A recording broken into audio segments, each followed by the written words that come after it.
Reims, September 1944. Here, where in 8 months' time the German Wehrmacht will sign the capitulation papers of unconditional surrender, Hollywood filmmaker George Stevens and his team of press photographers and cameramen are documenting the last days of the Second World War in Europe. Back in Hollywood, Stevens had directed box office hits featuring stars like Katharine Hepburn and Cary Grant. Now, his work centered on the fall of the Third Reich. On this visit to a champagne factory, Stevens, a scriptwriter by trade, wanted to know what all the bottles had been intended for. A wedding or a romance? Would they have induced a mere mortal to change his whole life?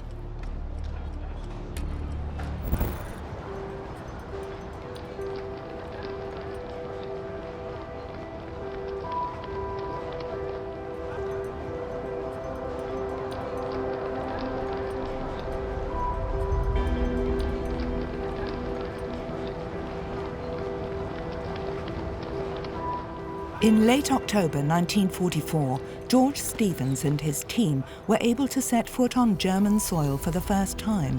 After weeks of fighting, American troops had taken Aachen. It was the first German city to fall into Allied hands. Although Stevens and his men were actually going to document the war in black and white, they also had 16mm colour film with them. It produced unique footage.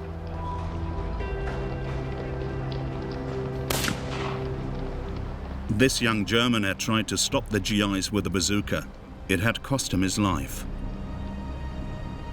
Stevens felt little sympathy for the man who plunged Europe and the rest of the world into war.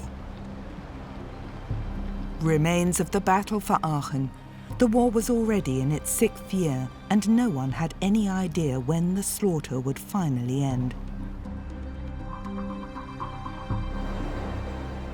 Around 13,000 Wehrmacht troops and 5,000 members of the Volkssturm, a national militia rather like a home guard, had defended Aachen against a superior Allied force of 100,000 GIs.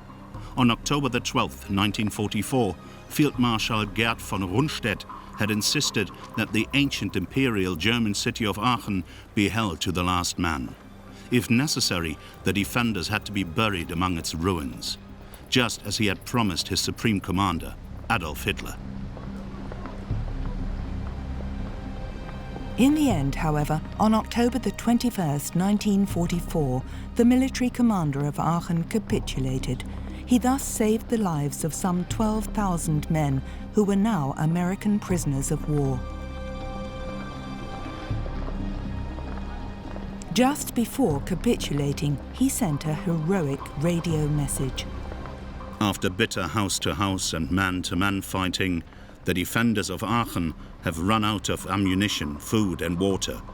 The last remnants of our forces, defending this imperial German city, are engaged in hand-to-hand fighting around the command post. All radios have been prepared for destruction. In the unshakable belief in the justness of our cause and in our victory, this is a final greeting to our beloved German homeland. Long live the Führer.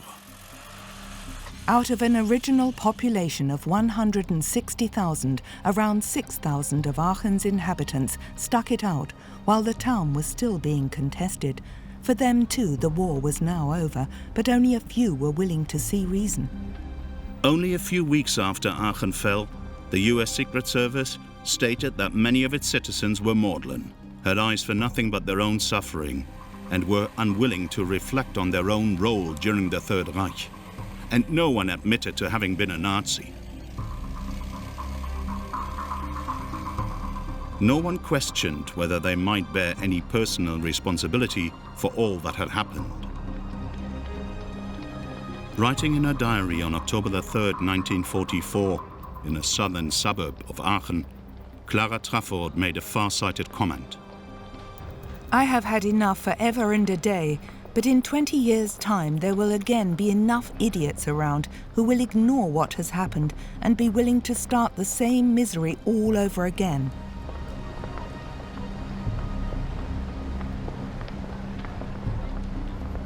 In Aachen, George Stevens' team shot roll after roll of film. But because it didn't contain any actual fighting, The footage was never shown on any newsreel.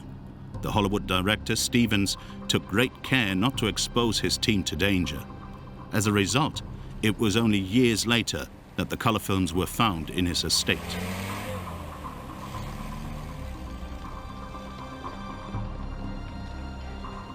When interrogated, the military commander of Aachen cynically defended the senseless bloodletting in the town.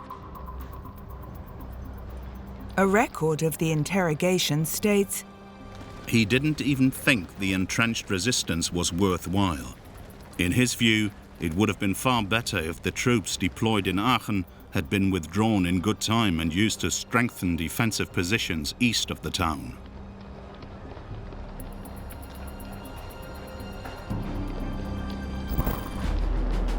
It took more than 4 months for the Allies to reach the Rhine.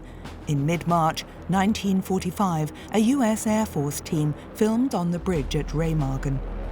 The German Air Force made repeated attempts to destroy the structure, but the Americans doggedly defended their biggest coup so far. Artillery units took up position to secure the only intact bridge over the Rhine.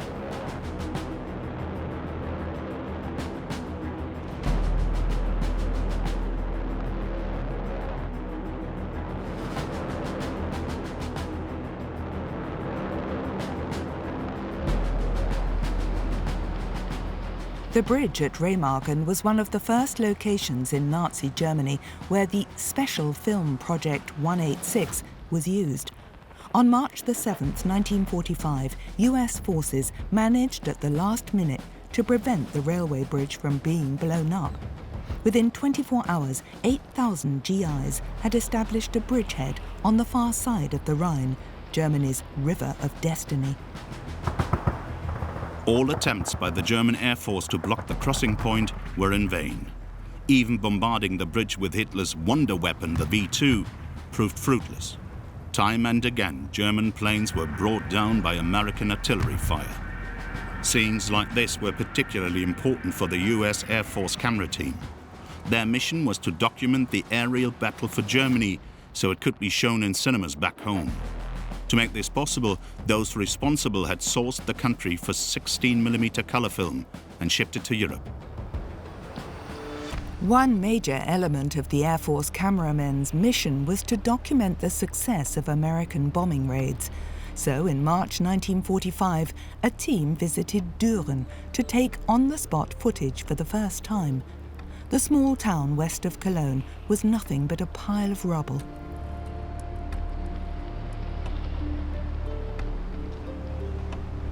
One reporter with the US military journal Stars and Stripes wrote, "This place is just a remnant of a town. No one lives here anymore. There are indications that Düren was a town with nice houses." Captain Larkin said, "If the Germans want to have a town called Düren again after the war, they will probably find a nice place a few miles north and build something new there."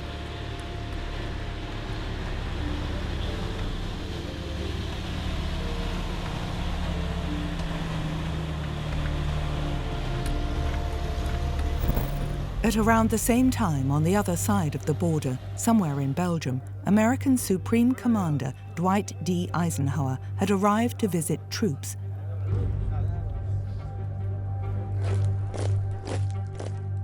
This rare footage was taken by Major Kirk B. Lawton, Eisenhower's man for photojournalism during the Second World War. The Americans staged a military parade as a demonstration of their great self-assurance. Eisenhower was confident that the Allied advance in the West would soon be crowned with success. He knew that the German Wehrmacht was almost incapable of movement and of low battle strength. But even he wanted to proceed cautiously step by step.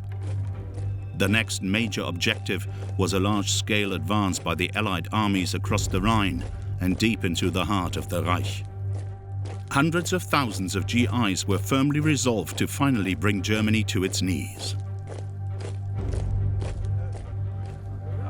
But there was tension between the Allies as to the right strategy. Above all, the British were frustrated because they felt the Americans were not paying sufficient attention to their proposals.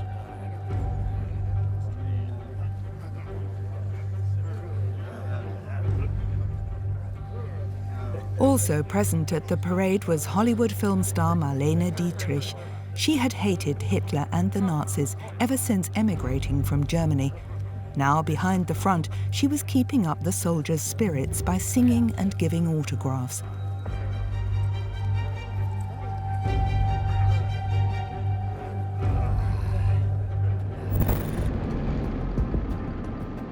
On March the 23rd, 1945, the Allies crossed the Rhine on a broad front. More than 1.2 million soldiers were ready to finish off Nazi Germany. Heavy equipment was transported to the other side of the river on hastily erected pontoon bridges.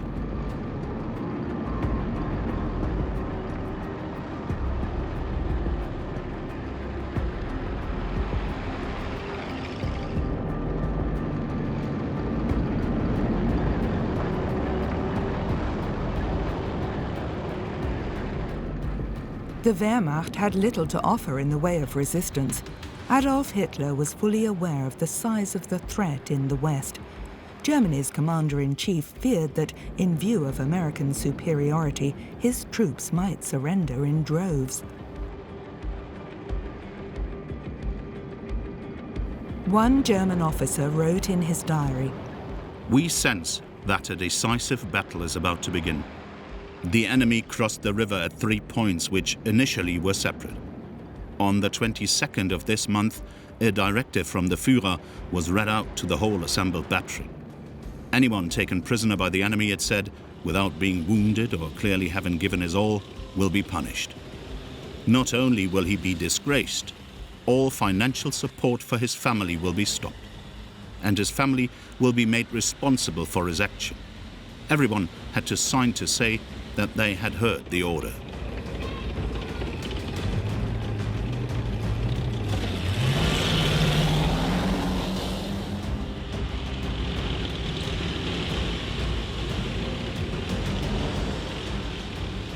Cameramen with Special Film Project 186 captured the American advance on the far side of the Rhine.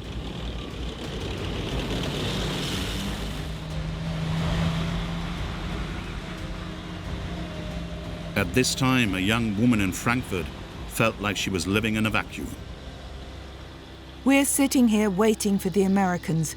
At last I have the time once again to think about the history of our world, which is so often written by power-hungry idiots. If it didn't cost human lives and thus be so tragic, it would actually be amusing."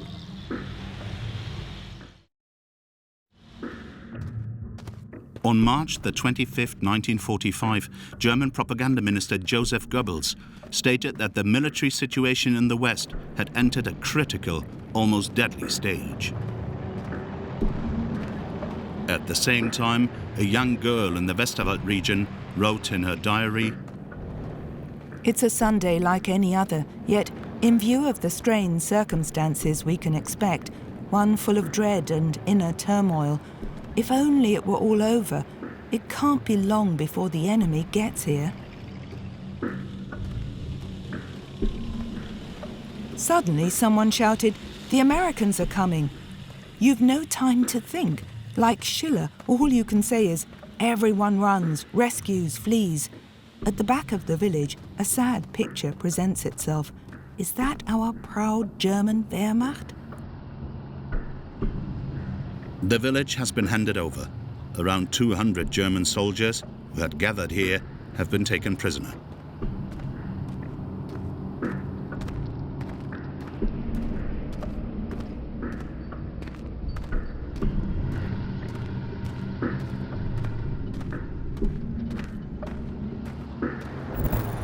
Also on March 25th, Britain's Royal Air Force bombed German positions and roads to block any retreat into the Ruhr district. Only 24 hours after the start of the operation, the British had already established a bridgehead about 10 kilometers wide on the other side of the Rhine.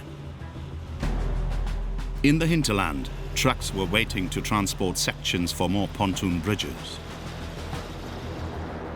Kirk B. Lawton, Eisenhower's man for reporting the war against Nazi Germany in pictures, was allowed to take his camera into areas occupied by the British and filmed these scenes of a pontoon bridge being built. Lawton had himself ferried across to the other bank of the Rhine by the Royal Signals, a unit deployed behind the front to set up infrastructures and establish telephone links.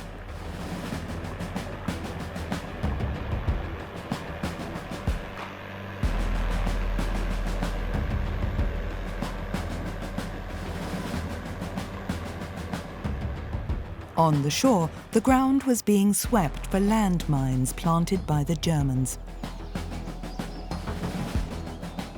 Here too, many German soldiers had surrendered in the face of superior odds.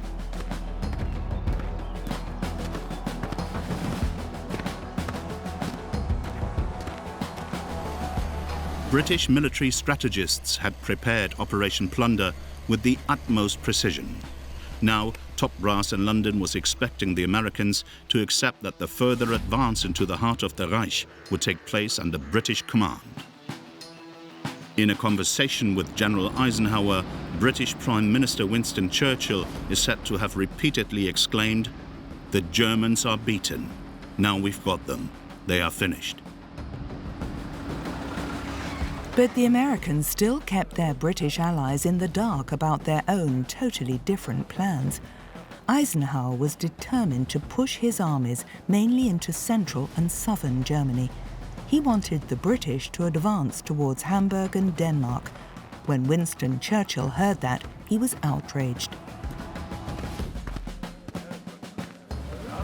After his fleeting visit to the British troops, Major Lawton returned to Eisenhower's headquarters in Reims.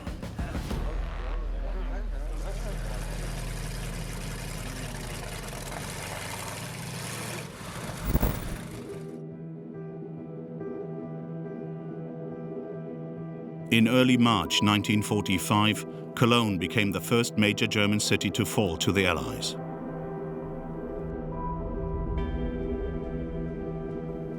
On March the 26th, 1945, a camera team with Special Film Project 186 was allowed to enter the cathedral city for the first time.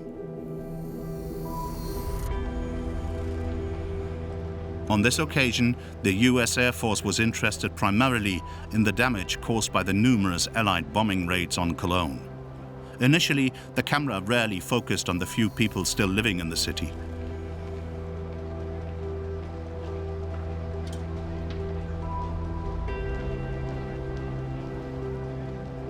American author and journalist Janet Flanner arrived in Cologne only a few days after its fall. She wrote, Cologne on the Rhine is now a paradigm of destruction. Cologne has been blown up with its medieval splendor. In the rubble and loneliness of physical destruction, Cologne leans on its banks, bare of any form and unadorned.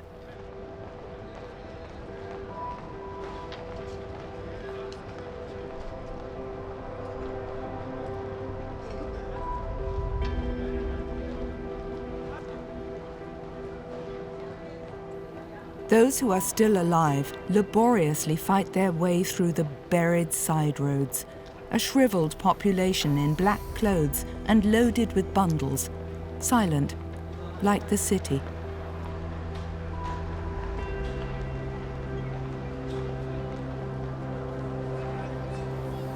No one knew exactly how many people were living in the ruins of Cologne. At least 50,000 according to some estimates. But the actual figure could have been as high as 200,000. On March the 26th, 1945, a crowd had gathered on the Chlodwigplatz to hear the occupying Americans make proclamations from the back of a truck.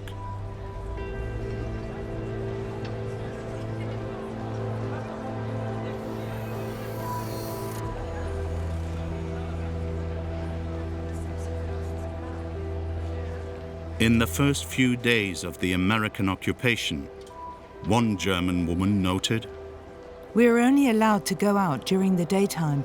After 7 p.m., a curfew comes into effect. We're bombarded with rules and regulations. This time they really are driving militarism and National Socialism out of us. They're not permitting a single trace of what life for us used to be like." High-ranking Nazis and SS henchmen had fled the city before it capitulated.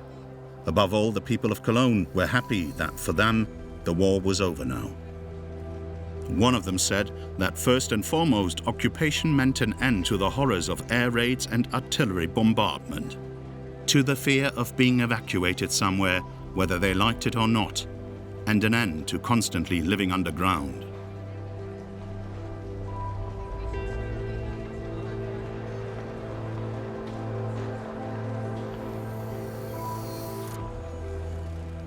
A returning émigré, socialist Werner Hansen, was working for the American Secret Service. On March the 27th, 1945, he wrote this about the people of Cologne. They are very helpful and happy if they can be useful to any American soldier. I walked around the city in uniform for about 8 days. I didn't speak to a single hostile person. I will never forget the old worker's wife who hugged me, crying with happiness and joy, because the Nazis were now gone, and we were there.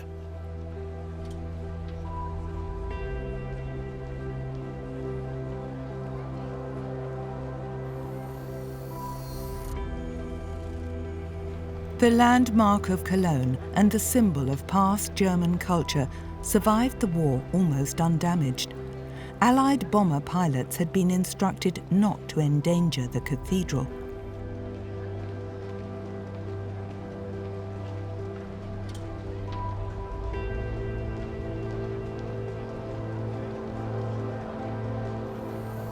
When war broke out, the incredible art treasures kept in the Gothic cathedral were taken to a safer location. From one of the cathedral's twin spires, an Air Force cameraman filmed the full extent of the destruction. The many other churches in this Catholic city did not remain as undamaged as the cathedral. According to official British sources, between 1941 and 1945, 150,000 tons of bombs and 5.1 million incendiaries were dropped on Cologne. The true figure is probably far less, but even so, the city suffered greatly from the continuous aerial bombardment. In March 1945, no one could predict when Cologne would be rebuilt.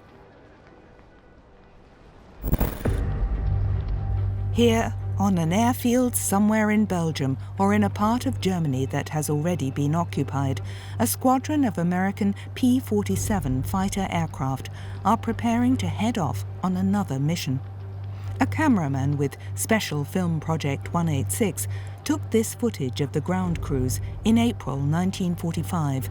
For him, these men were the less well-known heroes of the war in the air. They made sure that the aircraft being flown were in the best possible condition.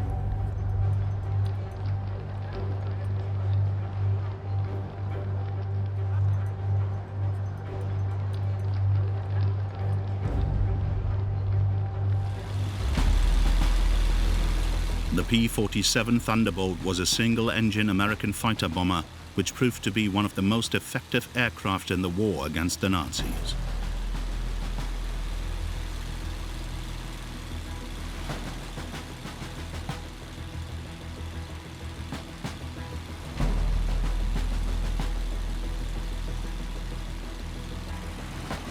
During the Second World War, US manufacturer Republic produced over 15,000 of these all-metal mid-wing monoplanes.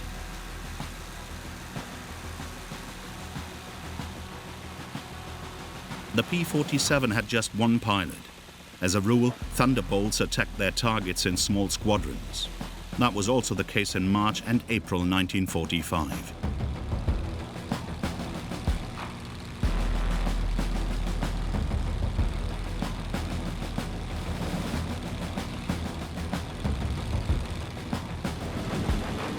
Some of the Thunderbolts had automatic cameras on board, which took spectacular pictures. In order to cripple the Wehrmacht's supply routes, the pilots attacked literally anything that moved.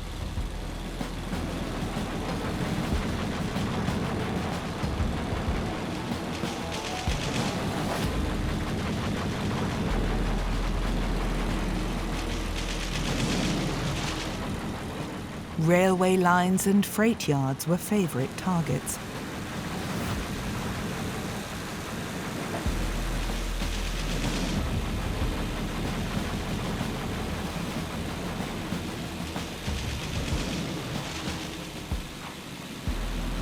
Time and again, individual vehicles were also attacked, because every army truck or military staff car that was hit would no longer be able to lengthen the war in Europe. The US Air Force had long since gained control of large areas of German airspace. So as a rule, its planes usually carried out their missions without being threatened.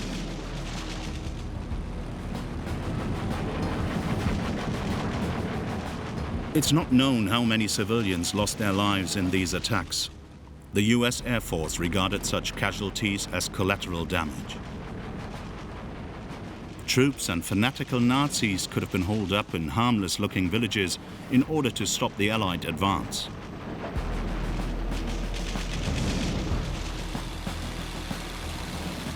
The US Air Force's bomber fleet was also in action over Germany, hitting strategic targets. The aim was to make airfields and supply routes unusable.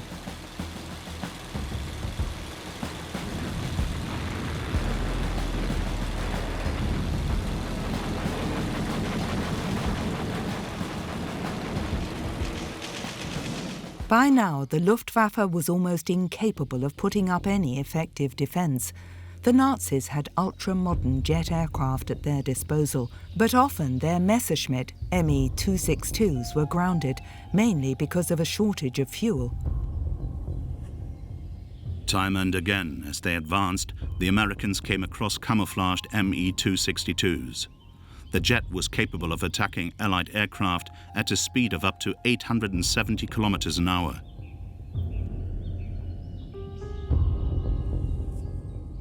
Experts eagerly inspected the new aircraft and their futuristic jet engines, which had been developed by Messerschmitt in Augsburg.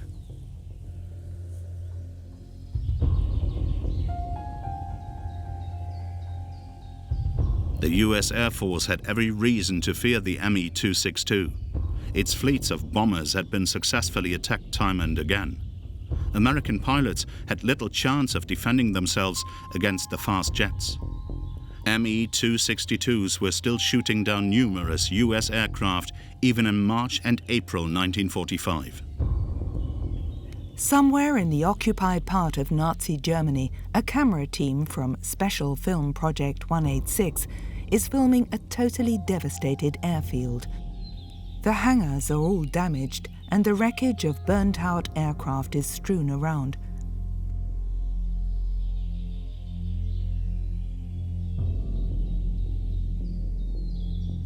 To enhance the effectiveness of this pan shot, the camera team have placed a portrait of Hitler in it, upside down, of course. It is intended to symbolize the imminent downfall of the dictator and his Nazi regime.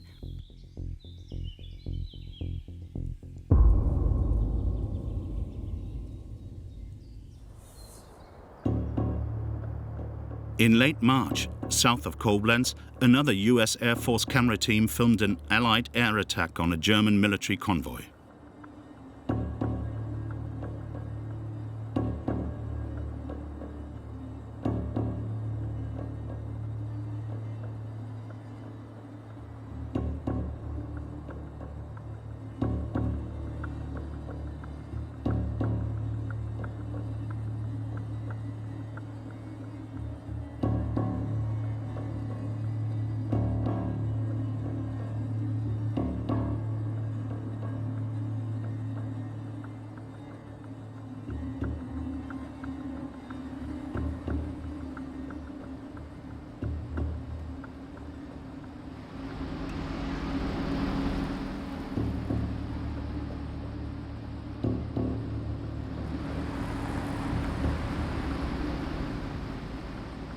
The cameraman repeatedly panned across the destroyed vehicles.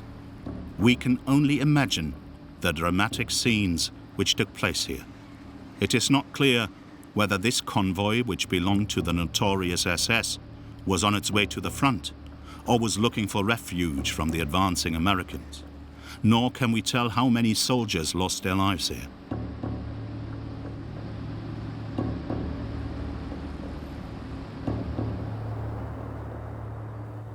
The convoy apparently came under fire on a country road opposite the Marksburg Castle on the Rhine.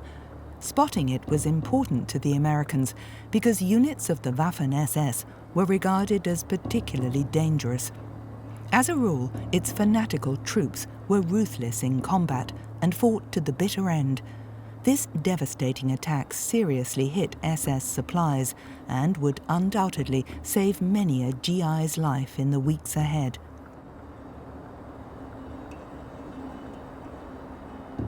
According to notes made by the cameraman, this German was also a member of the SS.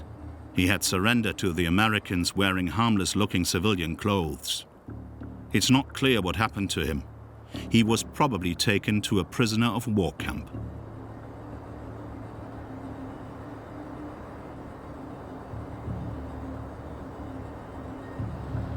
Not far from this scene, peace was already a reality. In a village near Boppard on the Rhine, people can be seen queuing for food. American journalist Martha Gellhorn documented her impressions of the defeated enemy. No one is a Nazi. Nobody has ever been one. We have had enough of this government, they say. The Americans are welcome to us. We have no reason to be afraid. We have done nothing wrong. We are no Nazis.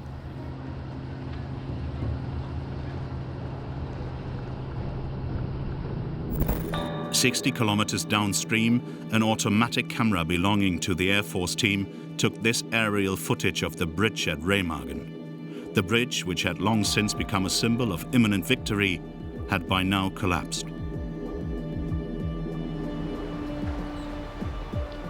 George Stevens and his team arrived here at the end of March 1945. The Hollywood director had been flown in from Paris at the personal request of General Eisenhower to document the successful advance of the Allied forces. From his hotel balcony, Stevens could see the pontoon bridge which had been hastily built by US engineers for getting troops across the Rhine. When the United States entered the war, the 40-year-old veteran of Tinseltown had put his career on hold to do propaganda work for the American government. From Remagen, Stevens and his team travelled over the pontoon bridge to the other side of the river.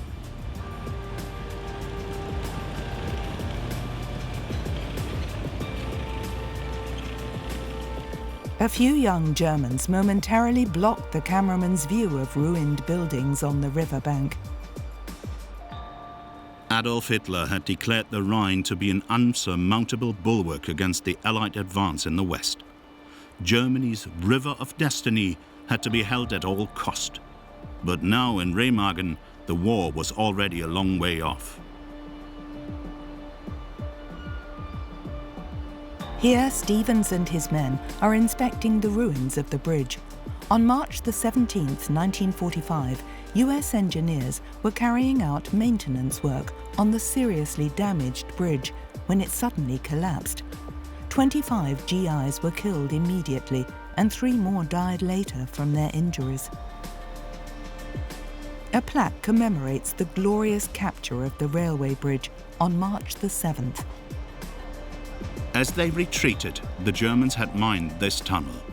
During the war, it had served the local population as a shelter from Allied bombing raids. A plaque bears the names of those American engineers who lost their lives when the bridge collapsed.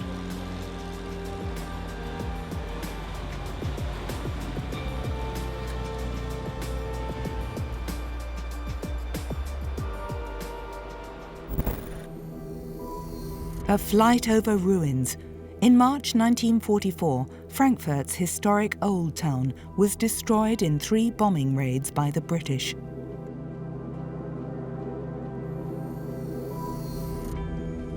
Even then, experts were already thinking about how the city might be rebuilt after the war, but its Nazi bigwigs immediately forestalled such plans.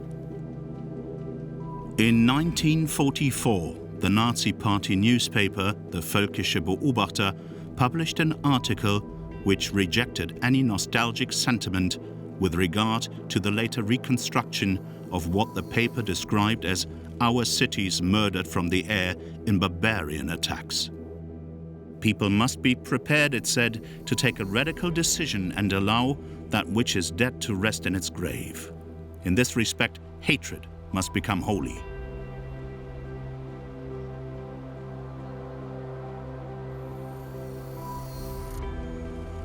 In late March 1941, a camera team with Special Film Project 186 documented the damage which American bombing raids had caused to traffic routes and railway tracks in Frankfurt.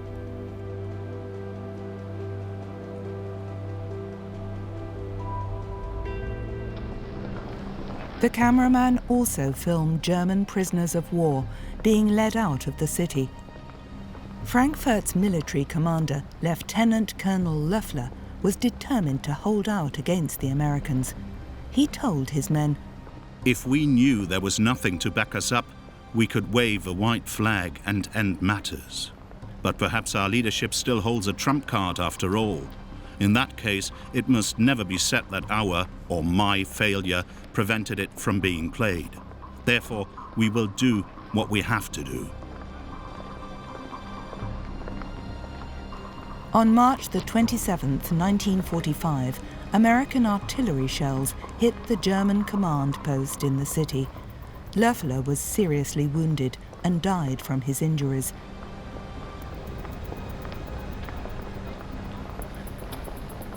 In Frankfurt, too, the war was over.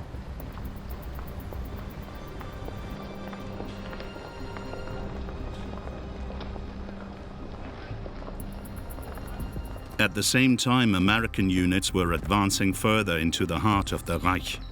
Many villages in the Westerwald region offered no resistance. Often, courageous citizens had hung white flags from their windows. This was still dangerous because such actions were punishable by death. Time and again, Germans who were tired of the war and wanted to put an end to the madness were hanged or shot out of hand by fanatical Nazis.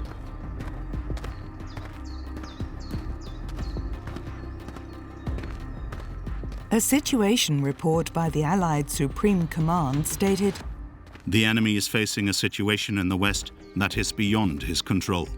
There is no point in prolonging operations. Hitler is defeated. However, like all other Napoleons, he is not leaving without fighting to the last breath. It only remains to be seen how long that breath will last, or whether the Germans will be willing to go along with it."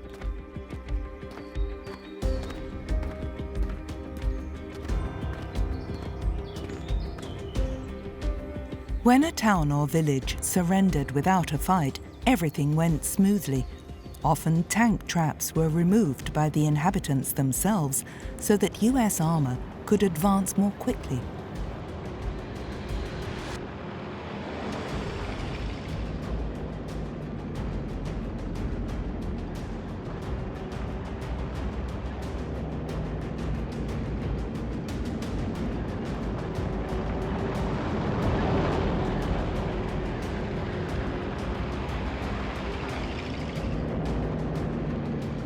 Time and again, however, the GIs faced German soldiers who were still prepared to fight. Afterwards, the wounded were cared for by American paramedics.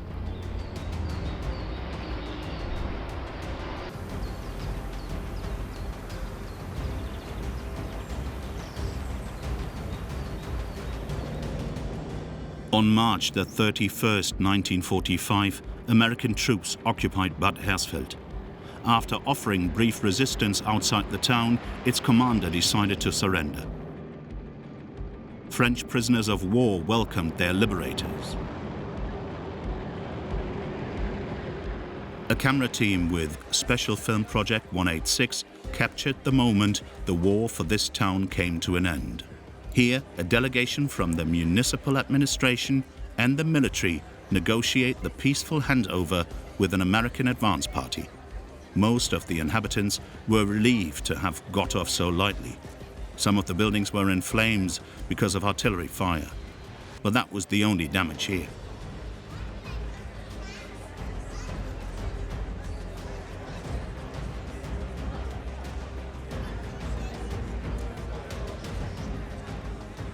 At first, many Germans were still afraid of the victors, but because most GIs were friendly, their fear soon gave way to curiosity. Bad Hersfeld could count itself lucky once again.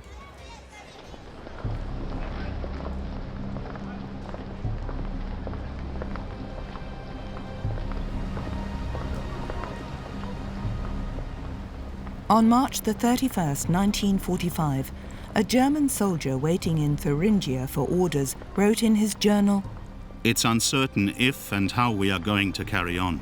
It's impossible to get any clear news on just where the front line is. Several wedges have been driven into our area. The aim is obviously to separate North from South Germany. The question is, where will our leaders then go?"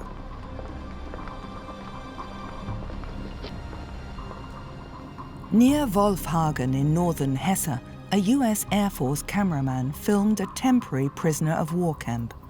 Hundreds of German soldiers and national militia fighters were crowded together behind barbed wire fences. In a letter to his parents written on April 1st, 1945, a German soldier described the thoughts of the Wehrmacht's last reserves. "This year we Germans are experiencing one of the saddest Easter festivals in our history. The enemy has penetrated deep into the east and west of our country. But the war will only be lost if we abandon ourselves. Even if Germany capitulated, would the war be over for us? No, that would only be the start of the horror, and we wouldn't even have weapons to defend ourselves. But as long as we still have weapons and firm belief in the rectitude of our cause, nothing is lost. I am convinced that there will be a decisive turn of events. The destiny which the Führer has given us will not permit all the terrible sacrifices to have been in vain." On this Easter Sunday, American units advanced further north towards Kassel, taking one town after another, as if it were routine. Organized defense, it seemed, no longer existed. But the Americans were worried that there might be fanatical partisan units behind the front. Every civilian could turn out to be a werewolf, as the GIs called them. Broadcasting from its own radio station on April 1st, 1945, the self-styled Movement of National Socialist Freedom Fighters announced that it would attack enemy troops and German collaborators everywhere in the occupied areas. The werewolves' rallying call was, "Hatred is our prayer, and vengeance our war cry."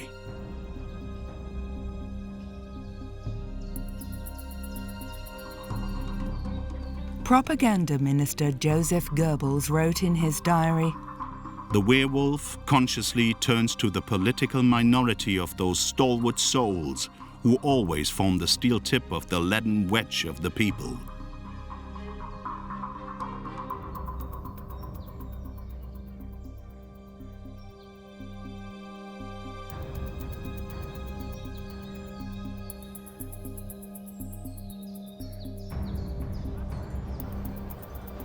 In its demise, the Third Reich came up with newer and newer forms of terror, and the regime's henchmen didn't even shrink from murdering its own people if they surrendered to the enemy.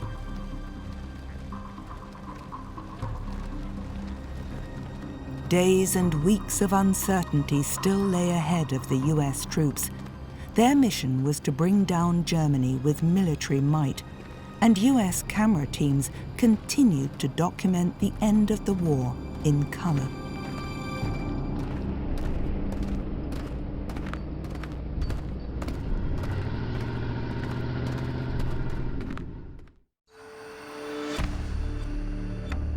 Early April 1945, an airfield somewhere in the occupied part of Nazi Germany. Behind the front, George Stevens and his camera team are taking pictures of German aircraft which have fallen largely intact into American hands. For the last 10 months, Hollywood director Stevens has been filming on behalf of the US military leadership in Europe. The special feature of his work is that he is using 16mm color film.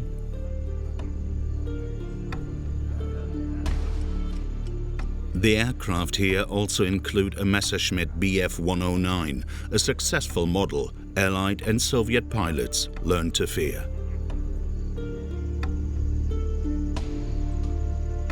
The German Air Force, the Luftwaffe, had been unable to prevent the Allies from crossing the Rhine. Consequently, the outcome of the war in the West had long been decided. George Stevens and his men were witnessing the demise of the Nazi regime.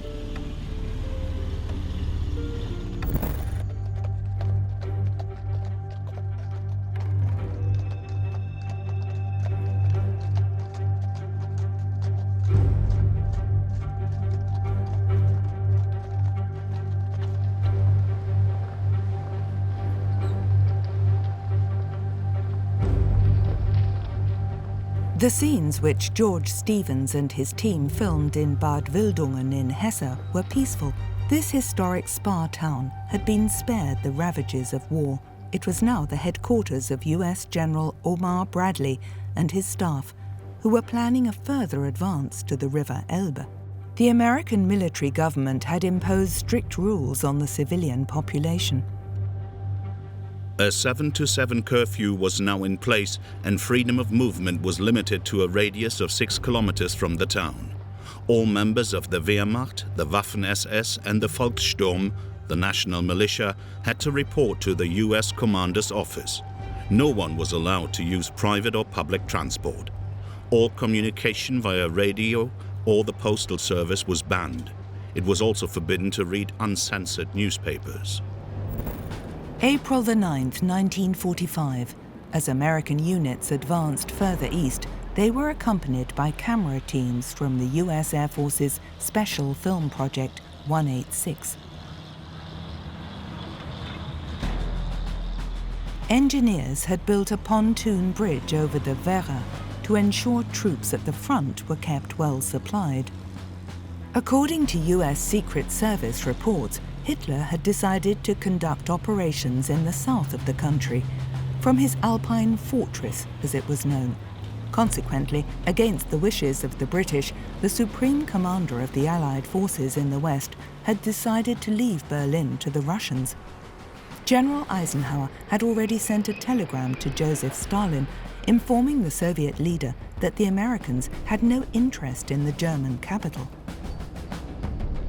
Any obstacle was simply dynamited, and anyone getting in the way of the Americans paid the price.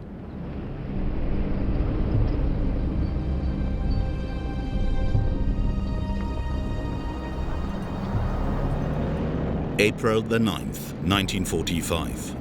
American units reached the Eichsfeld region in Thuringia. Shortly before, fighter bombers had attacked Günterrode, killing 6 of its inhabitants. Now, peace reigned in the small town.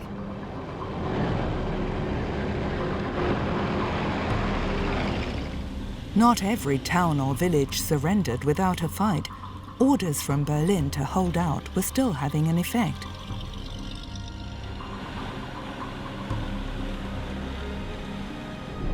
In Thuringia, too, time and again fierce fighting cost the lives of many American soldiers. But the cameramen were not allowed to film any dead GIs.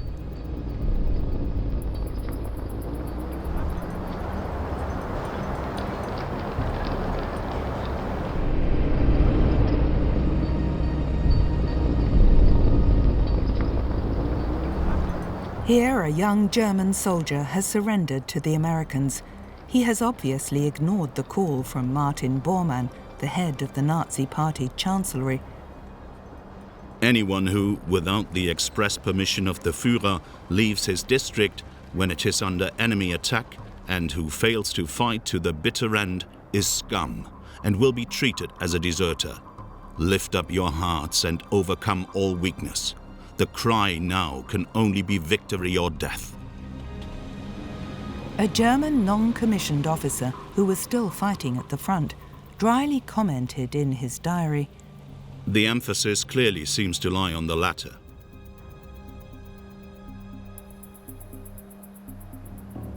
On April the 9th, 1945, another cameraman with Special Film Project 186 filmed US troops reconnoitering the situation. According to an intelligence report issued the previous day by the Allied Supreme Command, it is patently clear that the enemy does not have enough forces in the west even to slow down our advance.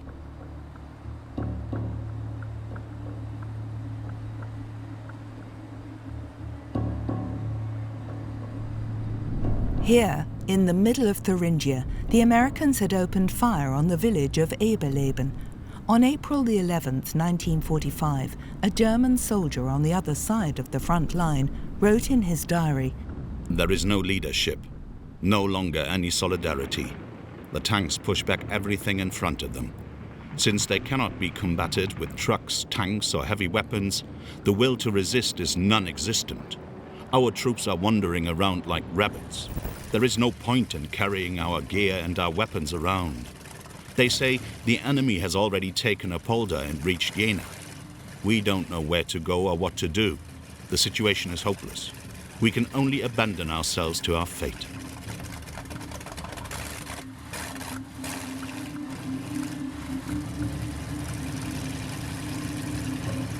Any resistance the Germans did put up was quickly crushed by American artillery or aircraft. The GIs then marched on through ruined towns or villages towards the Elbe.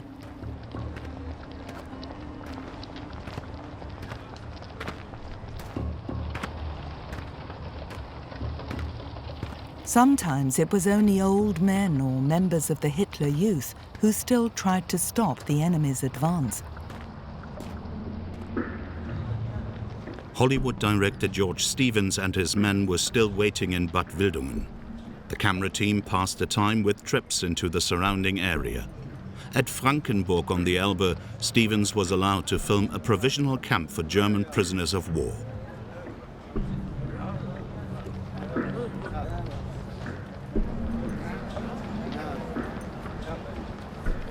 The Americans were virtually overwhelmed by the task of suddenly having to feed hundreds of thousands of surrendering German troops. They could muster up only the most basic of rations for their prisoners. And with no suitable shelter available, the Germans had to camp out in the open.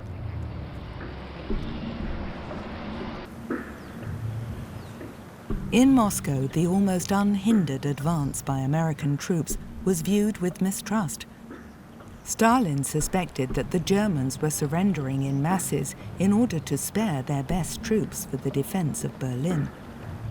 Soviet author Ilya Ehrenburg commented that the Germans are capitulating with fanatical tenacity. The Americans, he added, were defeating them with cameras, thus implying that in this war they were merely tourists. Some GIs were heavy-handed in their treatment of enemy soldiers. One German officer wrote in his diary, "There are growing signs of disintegration and desperation, but we cannot capitulate right at the end and spend the rest of our lives regretting that we have not held out. In the Reich Chancellery it said they are more convinced of victory than we are."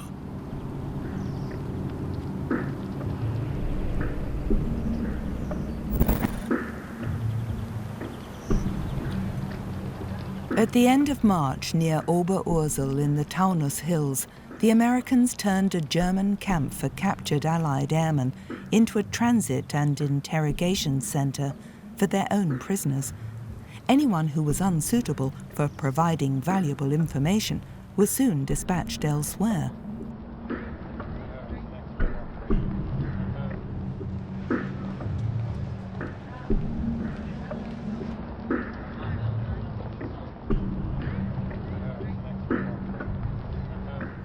Behind most German soldiers lay years of war in which they had faced death on a daily basis. They had seen their comrades die and had themselves killed enemy troops and civilians. The system they had fought for, and which many of them believed in, was collapsing. No one had prepared them for military defeat. Their commanders had only ever talked about final victory.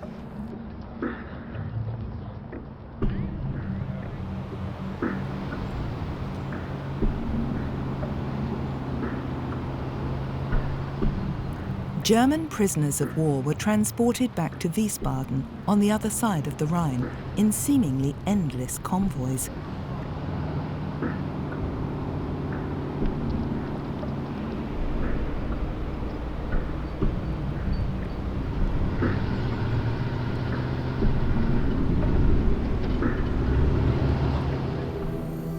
The Golden Mile at Remagen.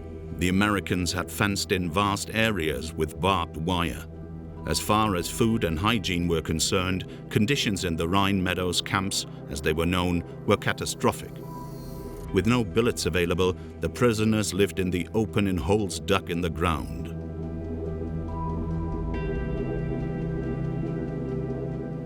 According to American reports, in the end, around 170,000 prisoners were crowded together in the Remagen camp.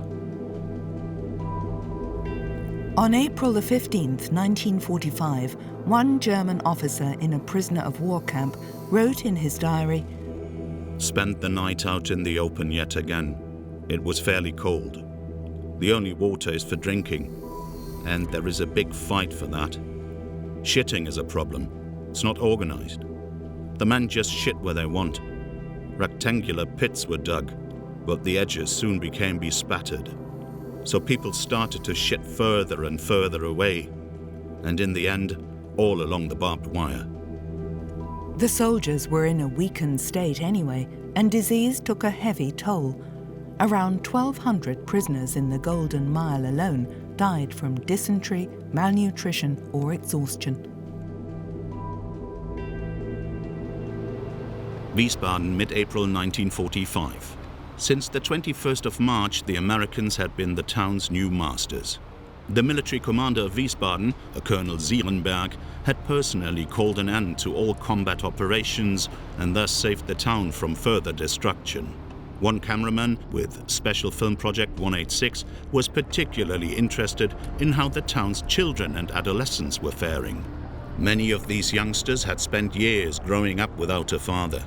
Now, if their fathers had survived at all, they could expect to be detained as prisoners of war. In Wiesbaden, too, people were happy that the nighttime bombing raids on the town were now over. They focused on organizing the basic things they needed for survival. For the children, the ruins were adventure playgrounds. The end of the war had made old taboos no longer valid.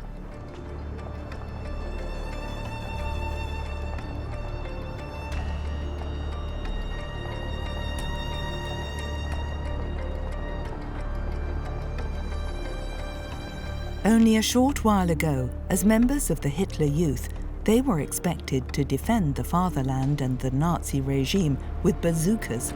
Now they were allowed to be children again.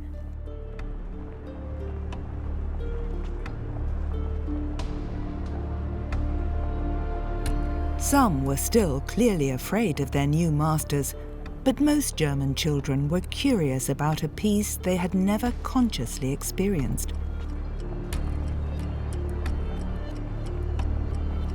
The victors brought not only chewing gum and cigarettes with them, but also the hope of a normal life. A flight over the Rhine near Bingen. The historic Maus Tower was only caught in the picture by chance. The US Air Force wanted to get an idea of the destruction to Germany's infrastructure. Freight depots and marshalling yards had been the favorite targets of American bombers.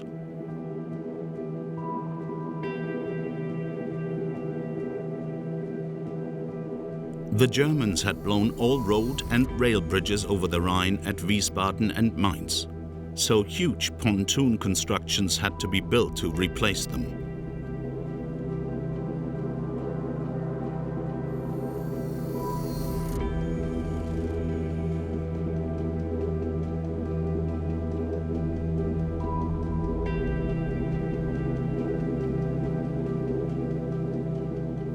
In towns and villages on the Rhine, the post-war period had already begun. Further east, however, the Americans were still fighting their way to the Elbe. One area where they met with resistance was around Freiburg an der Unstrut. SS units, which were often comprised of guards from sub-concentration camps that had been abandoned, put up far more fanatical resistance than the hopelessly overextended soldiers of the Wehrmacht. The US Army had not changed its tactics. Anything thought to be a defensive line, like Neuenburg Palace, which dates back to the Middle Ages, came under massive bombardment from tanks and artillery. The advancing GIs were given support by the US Air Force. As a rule, resistance was then quickly broken.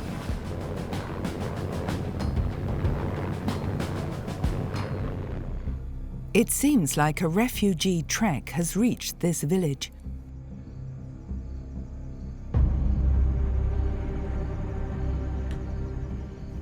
But surrender was still dangerous. Time and again, deserters or soldiers and officers who were ready to capitulate were shot, as Hitler had ordered. Anyone who is not prepared to fight for his nation but betrays it at this most critical time does not deserve to live and must be executed. Nordhausen in the south of the Harz region. In mid-April 1945, Hollywood director George Stevens and his team were allowed to visit Mittelbau-Dora concentration camp, which had been liberated by special units a few days earlier. The Americans had long known that one of the Third Reich's most important armories was located here. George Stevens had been given special permission to film because details of arms production here were regarded as valuable information for the future. V-1 and V-2 rockets were built in an underground factory. Engines for the A-4 rocket, which the Nazis had described as their miracle weapon, would soon be sent to the United States for further use.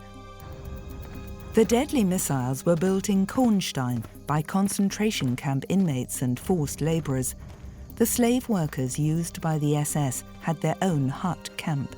In a letter to Washington, Stevens wrote, "So completely without record of their past lives had these creatures been left, that of 2,000 odd men and women and children, it was possible to identify but 4 men by name and nationality." The few prisoners who survived were closer to death than life.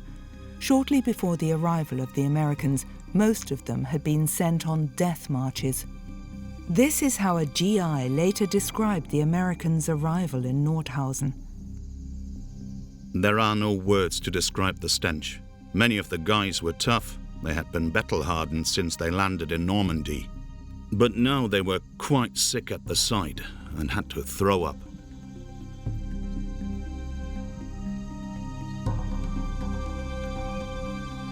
Most of my comrades had no personal reason to fight the Germans. They thought that many of the stories they had read in newspapers or heard about were made up, or at least exaggerated. They only realized what it was really about when we came to Nordhausen.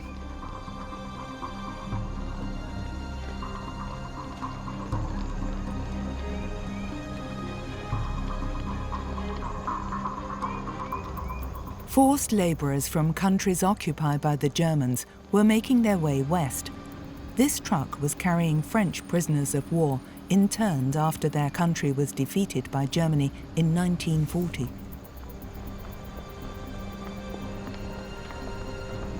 George Stevens and his team also visited the nearby town of Nordhausen. The place was teeming with liberated slave labourers who, from 1943, had to assemble aircraft parts in an old Air Force barracks.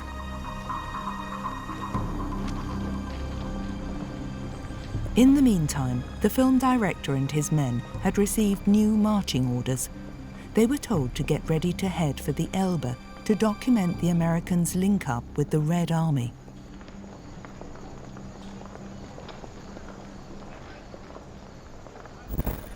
On April the 16th, 1945, a camera team with Special Film Project 186 reached Buchenwald concentration camp near Weimar. Written above the gates are the words, "Right or wrong, my fatherland."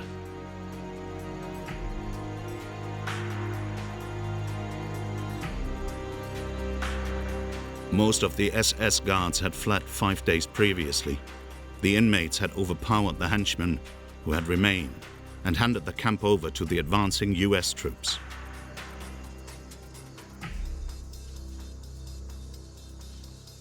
Buchenwald is less than 10 kilometers from the center of Weimar, the city of poets and thinkers.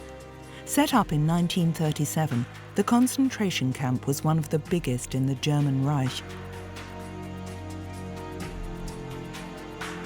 In Buchenwald and its subcamps, nearly 280,000 people from more than 50 nations were exploited, tortured, and used for medical experiments. Conditions in the huge camp complex came as a total shock for the GIs. The 21,000 prisoners had not been given any bread for 3 days. At least 5,000 of the survivors were in a critical state.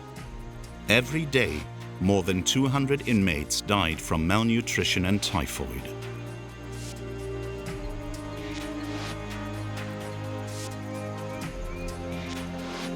In all, 56,000 people failed to survive the horror of Buchenwald. This is how US journalist Edward R. Murrow described Buchenwald in a radio report. As I walked down to the end of the barracks, there was applause from the men too weak to get out of bed. It sounded like the hand clapping of babies. They were so weak. For most of it, I have got no words. Dead men are plentiful in war, but the living dead in a camp.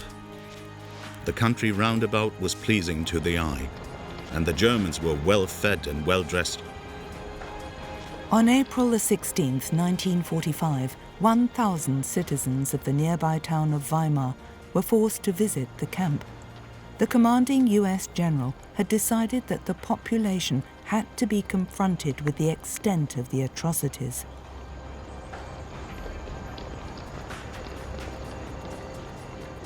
In a letter to his sister, one inmate described their reactions. Only the modest remnants of reality were still visible, but even that was enough to make some people faint. Time and again, people exclaimed in desperation, "But we had no idea." Now, after years in which they regarded and treated us as criminals, all of a sudden they are confronted with the certainty of a guilt that can never be expunged. In an internal report, US General Eric F. Wood doubted the educational effect of the operation. After the visit, many citizens had the cheek to claim that they had never heard of this camp, although it had been very close by.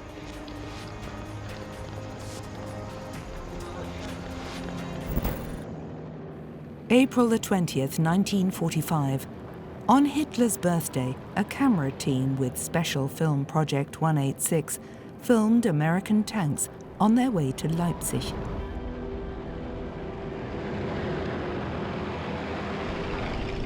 Troops of the 69th US Infantry Division had captured the city the day before.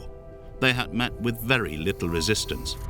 For days previously, resistance fighters had been distributing leaflets in Leipzig bearing slogans like "Put an end to the Nazis' crazy war" and "Get your white flags out."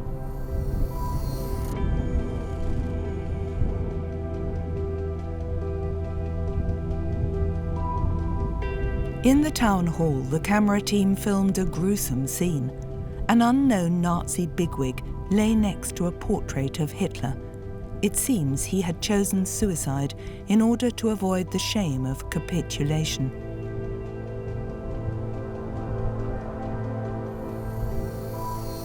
In the mayor's office, along with his wife and his daughter, municipal treasurer Kurt Lissow had also committed suicide.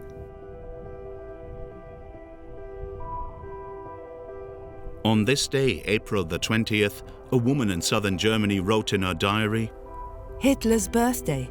Listening voluntarily for the first time to a speech by Goebbels, I asked myself whether it was already madness or simply cunning, whether he was cold-bloodedly playing a double role. Party leaders are committing suicide because well over half of Nazi Germany is occupied. The Eastern Front is getting closer by the day.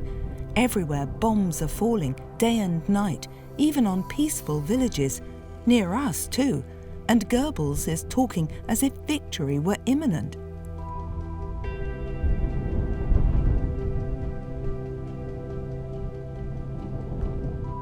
The centre of Leipzig lay in ruins. An Air Force cameraman meticulously documented the damage.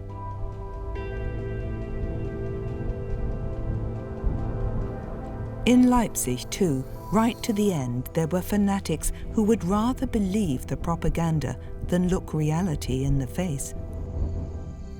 Leipzig had fallen on the evening of April the 19th. Only those in the monument to the Battle of the Nations had no thought of surrendering. The city's military commander and a good 300 soldiers and members of the national militia and the Hitler Youth were holed up inside the Colossus. Colonel von Ponset still believed in ultimate victory. He repelled several American attacks, which saw defenders being killed and wounded. It was only when a shell flew through the window and exploded inside the monument that von Ponset was prepared to negotiate and finally surrendered. Just outside Leipzig, liberated British and French prisoners of war posed for the camera.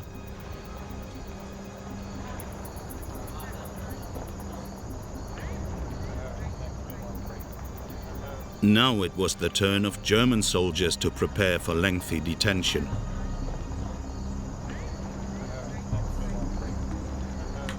Anyone who was able to tried to get behind the American lines and surrender there. On no account did men want to fall into the hands of the Red Army. Many of the troops had held out for weeks in positions on the Elbe and Oder. It was only slogans like "Victory" or "Siberia" that had motivated them to hang on in order to save what can be saved. The American advance had then made it easier for most of them to lay down their arms.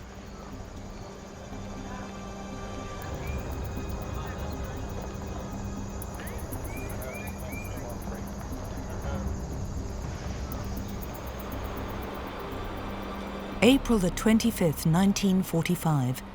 Near the town of Wurzen, cameramen with Special Film Project 186 took particularly impressive footage of German soldiers and members of the national militia who had surrendered voluntarily to the Americans.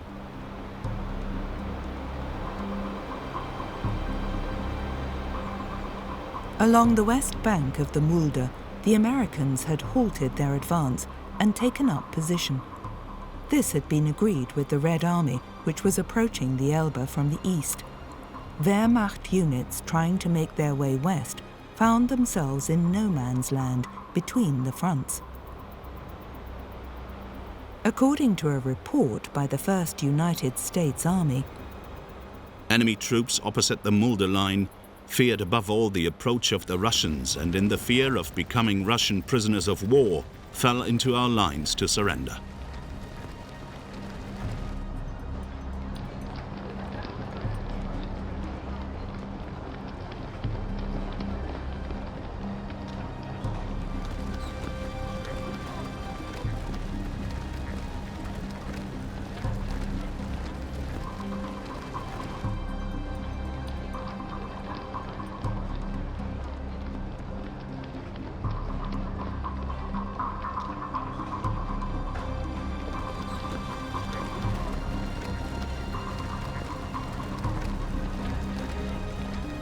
Within a short space of time, tens of thousands of German soldiers became American prisoners of war in this section of the Mulde line alone.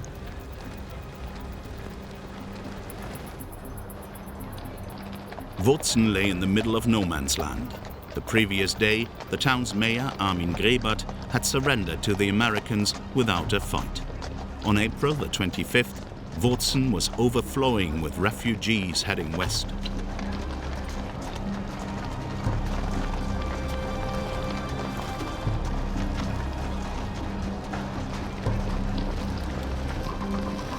Residents and liberated slave laborers were filmed plundering storage warehouses at the station.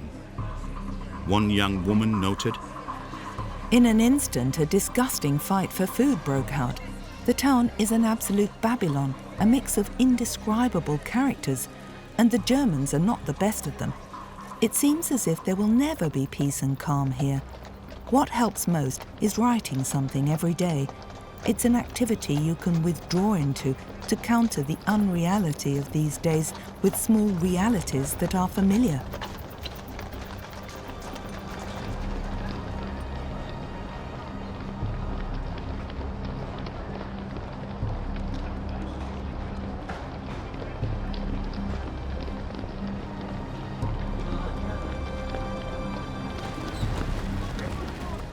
Since 1940, around 1 million French prisoners of war had been deported to the Third Reich to replace the manpower of German workers called up by the Wehrmacht.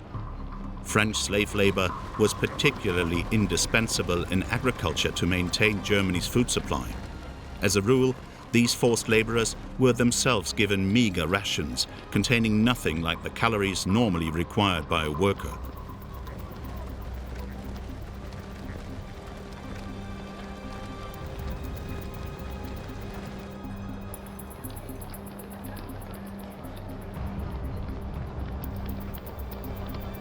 On April the 25th, 1945, near Wurzen, a cameraman with Special Film Project 186 filmed an almost endless stream of French forced laborers who were now allowed to return home.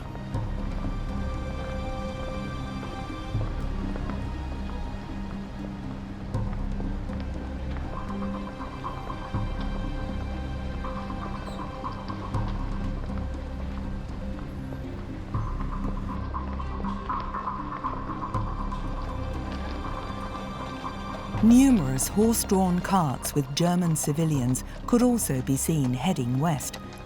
Most of them already had a long journey behind them, from East Prussia, Pomerania or Silesia.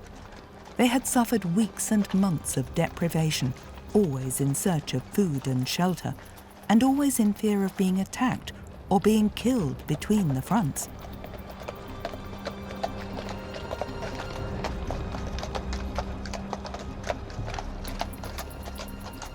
For these people, their final destination and their whole future were still uncertain.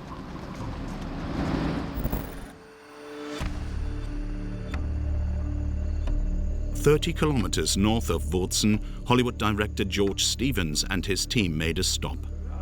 At Düben, on National Route 2 to Berlin, the 104th US Infantry Division had taken position and was first of all doing some cleaning up.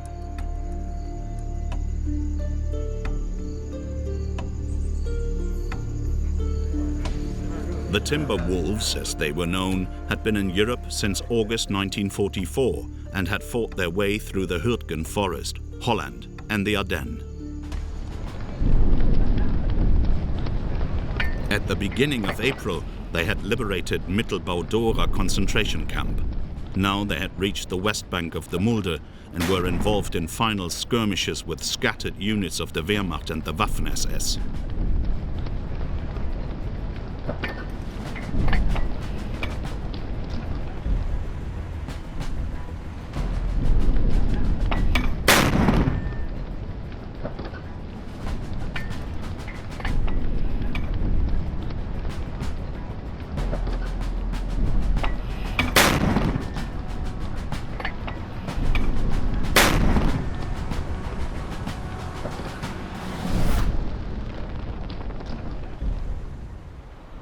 Here too, on April the 25th, 1945, the war was over.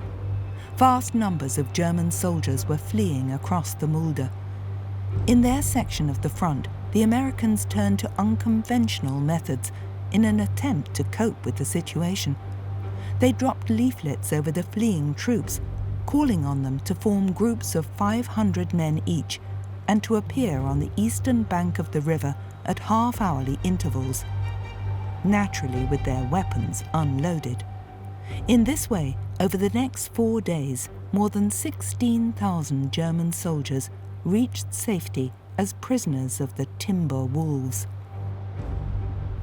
George Stevens still had no idea that the British and the Americans had decided to halt their advance on Berlin. He desperately wanted to film the demise of the Nazi regime alongside US troops in Hitler's capital. Instead, he had to be satisfied with experiencing the end of German bellicosity in a small town in the middle of Germany.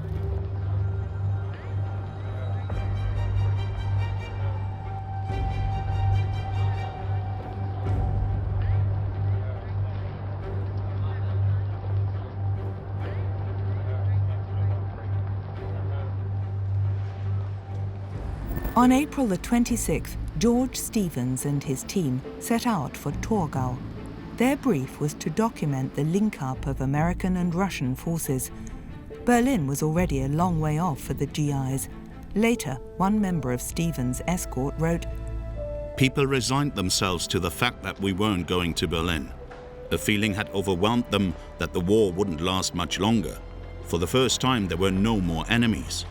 It's a nice feeling when you're driving around in a jeep. We could rest by the Elbe."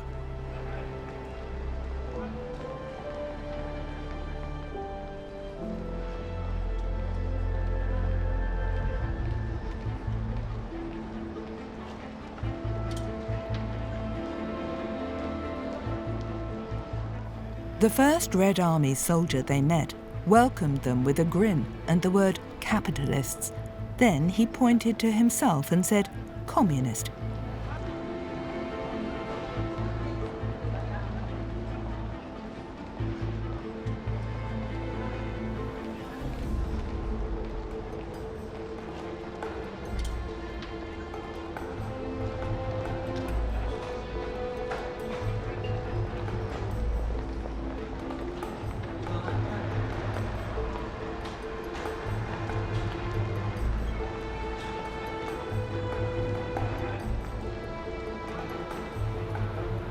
April the 26th, 1945, also saw the first official meeting between the Soviets and the Americans. It had been organized to take place on the Elbe Bridge at Torgau and was filmed by a camera team with Special Film Project 186.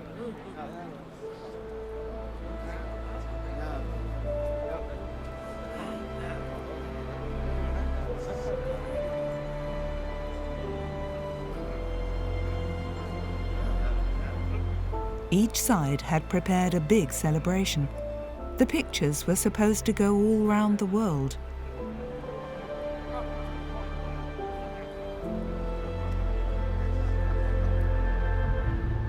April the 27th, 1945, Elbe Day.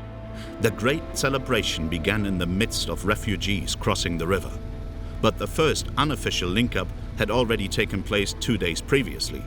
40 kilometers upstream, an American reconnaissance team had encountered a Soviet patrol purely by chance. It wasn't exactly a suitable location for such a symbolic event.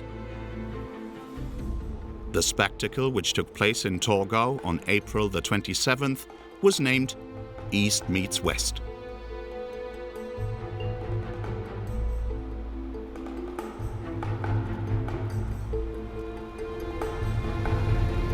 Allied representatives from Britain and France had also been invited.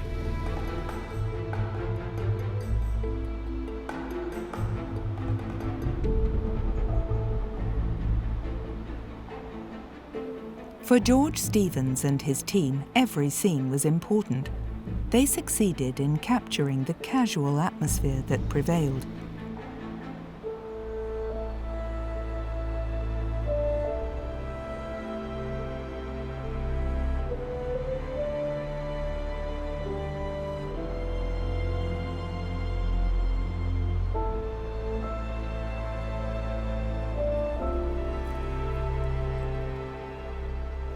Soviet camera teams and photographers were also present for the momentous occasion.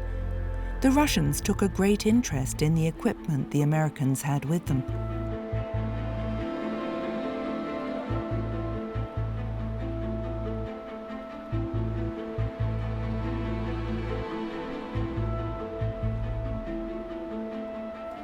Harold Denny reported for the New York Times, "The Western Front and the Eastern Front are finally united, and Germany is cut in two. On the American side, the honor of sealing the Union fell to General Courtney H. Hodges of the First Army, the force that attacked the shores of Normandy last June and advanced 700 miles through France, Belgium and Germany to this point. Representing the Russian side was Marshal Ivan S. Konyev of the 1st Ukrainian Army, which fought its way clear for 1,400 miles against the fiercest resistance history has ever seen.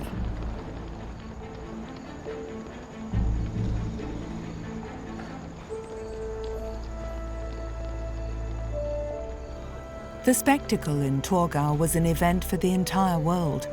The link-up meant more to the Americans than the Soviets. Moscow chose to see itself as the sole victor over Nazi fascism. The joining of the two sides was of particular significance for the Western world because it symbolized the end of the war.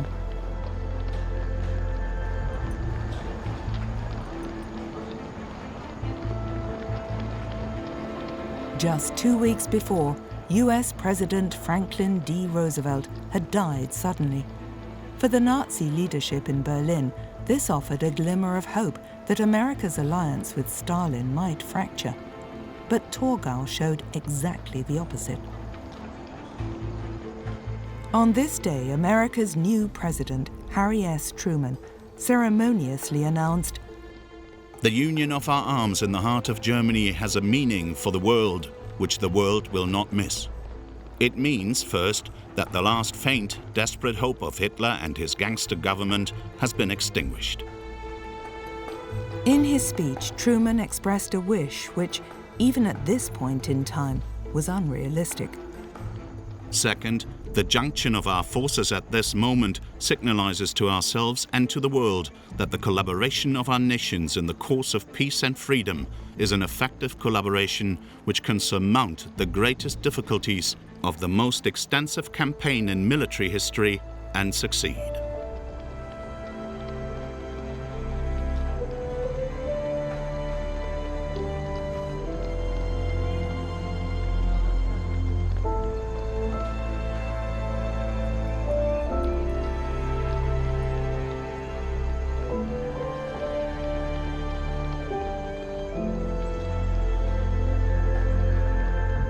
In his article for the New York Times, Harold Denny agreed with the president.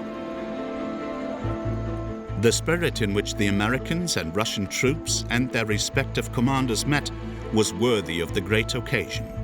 The Russians received us with generous hospitality, and our men responded accordingly. From the moment an outpost of the Russians picked up the first American patrol, there was an almost continuous celebration. The Russians arranged banquets with food and vodka, and the Americans brought cognac and champagne, drinks they had liberated from German army depots.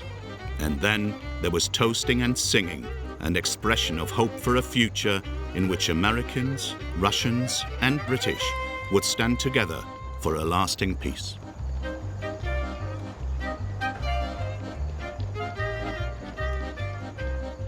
The alliance against Hitler was close to its objective, but shortly after victory was achieved, it would crumble.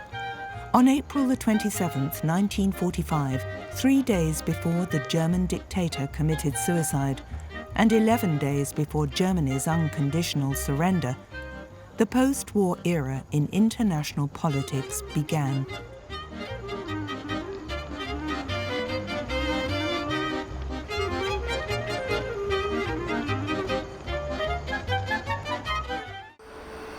The west bank of the Elbe, April 1945.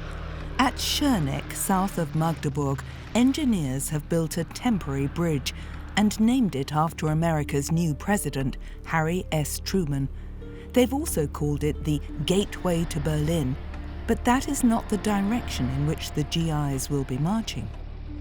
The other bank of the river is where the area under Soviet control begins. Stalin's troops were already engaged in bloody street-by-street fighting for Hitler's capital. So Hollywood director George Stevens and his team of photographers and cameramen had to forget all thoughts of filming in Berlin. Following the celebrations at Torgau, Stevens had received new instructions. He was to head south, where the 99th Infantry Division was on the verge of liberating Dachau concentration camp. It was to be his worst experience of the war. Dachau was where I learned about life.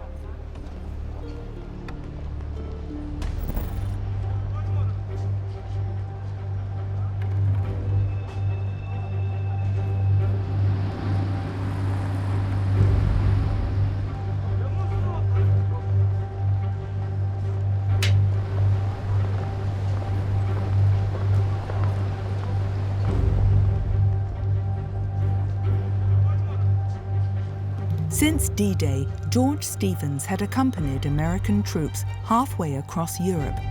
He had witnessed the liberation of Paris and the defeat of the Wehrmacht. In his equipment, Stevens had 16mm color material, which lent an oppressive authenticity to the scenes he filmed. As an experienced Hollywood director, Stevens knew the magical effect of pictures all too well. On April the 26th, 1945, American tanks were advancing east of Nuremberg.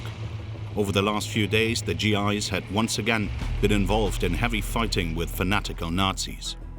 It was still not clear whether, despite what he had announced, Hitler really had left Berlin, and now, together with his closest followers, was ensconced in what he called his Alpine fortress.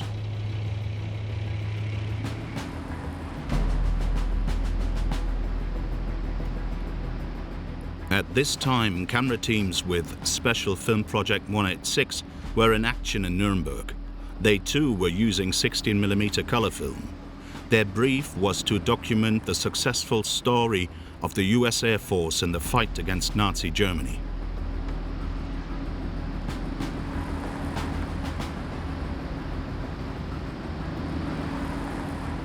Hitler had ordered the city of the Nuremberg rallies to be defended to the last man.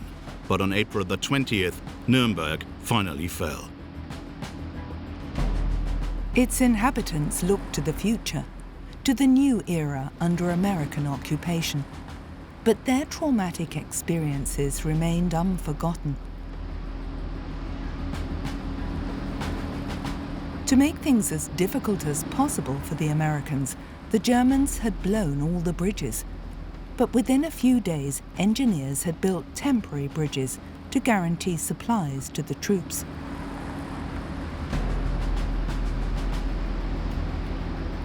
The fighting was fierce, even in the suburbs of Nuremberg. But in the city centre, order had totally collapsed. On April the 12th, 1945, journalist Franz Nadler wrote in his diary, "Nuremberg is dead. There is no light and no electricity. There is no gas and virtually no water. There is untold misery, unspeakable hardship. So many people are sick or dying. But there are only few doctors. There are no coffins for the dead, no hearses to collect them." An automatic camera filmed Nuremberg from the air. Allied bombing raids had caused massive destruction. Around 90% of the city lay in ruins. More than 8,000 people had been killed. The many days of urban warfare had made the situation in the city centre even worse. Historic buildings that had been spared over the last few months had now collapsed. April the 26th, 1945. In the shadow of the ancient city wall, a boy in short trousers stands out. Like many other youngsters his age, 12-year-old Friedrich Erhard was searching the rubble for anything of use. He and 4 friends then posed for the US Air Force cameraman. Throughout the city, the victor's rules were announced by microphone. One of the first measures was to impose a curfew from 6 p.m. to 7 a.m. During this time, no one was allowed to set foot outside their home without permission. The military police were ordered to shoot anyone who had no permit or tried to hide or escape.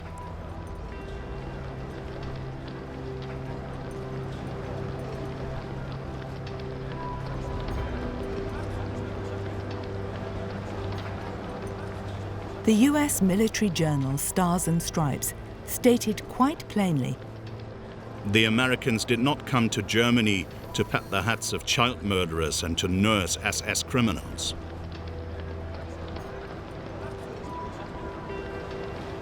In line with a policy of non-fraternization, GIs were forbidden to have any contact with Germans.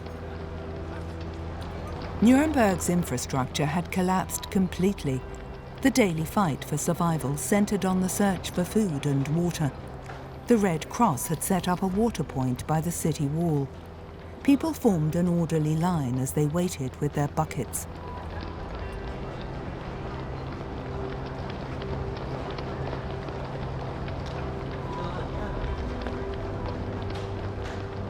"10 days before, there had been chaos here with wanton looting. The whole area," Fritz Nadler wrote in his diary, "had become one vast and shoddy store."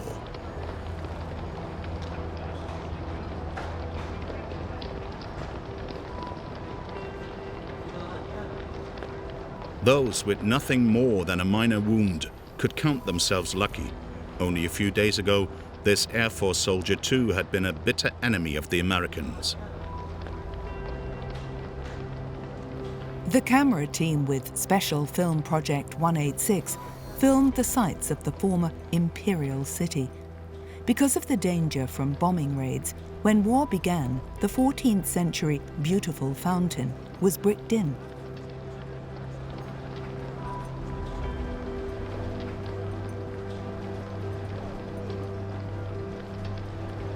On April the 20th, 1945, the Americans had given the Gauleiter, the district leader, an ultimatum.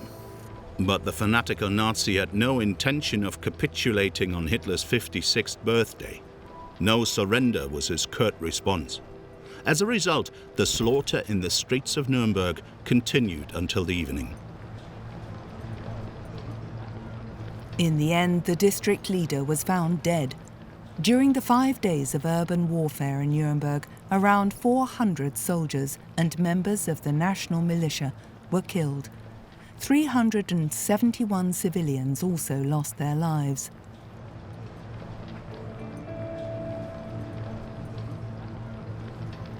This is how an eyewitness described the desperation during the siege of Nuremberg. In bunkers and cellars, people sat pressed together. Pale, sick, passive figures. Totally exhausted, they just stared at the stretchers where our wounded lay.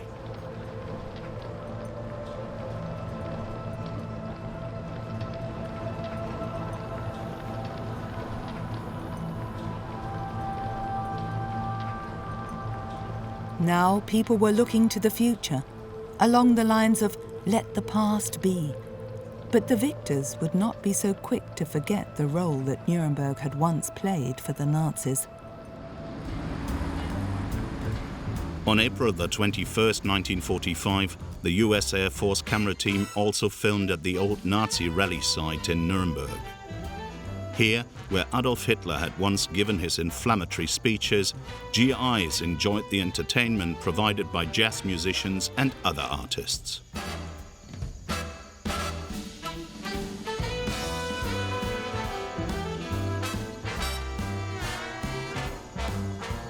It wouldn't be long before many Germans would also be gripped by this feeling of being alive. Swing instead of military music, the ultimate defeat of the Nazis' murderous ideology.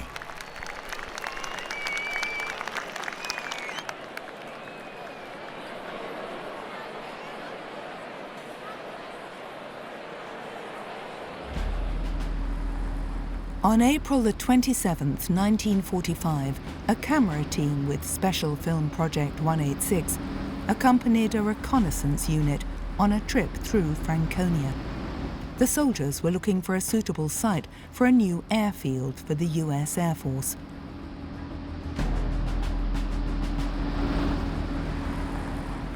Eventually, they reached a former Luftwaffe airfield that had been destroyed. To make the pictures more impressive, the men had set fire to this wreck once again. There was also little left of the hangars. Here too it was thought that fresh flames would make the scene look more dramatic.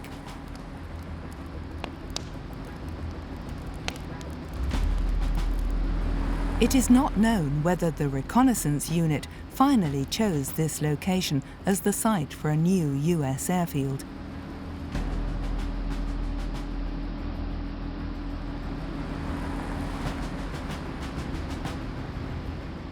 Even villages in Franconia still reveal traces of the final hostilities. Here, a tank barrier has been cleared away.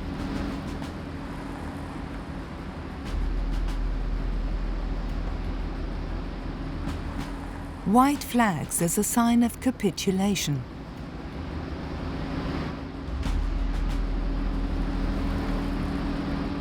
Here, a GI is interrogating Germans who have surrendered. With hardly any Wehrmacht troops still fit for action, old men and children were supposed to defend their villages. A motley crew deployed as a last resort.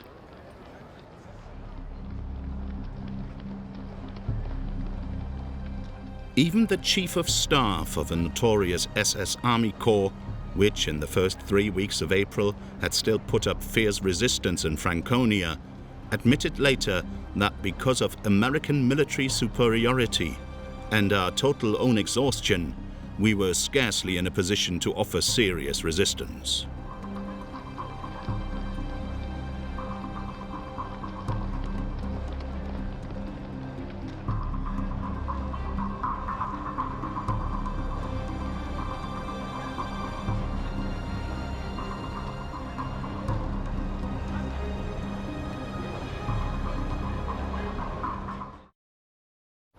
Here, too, German prisoners of war are held in provisional camps with no roof over their heads.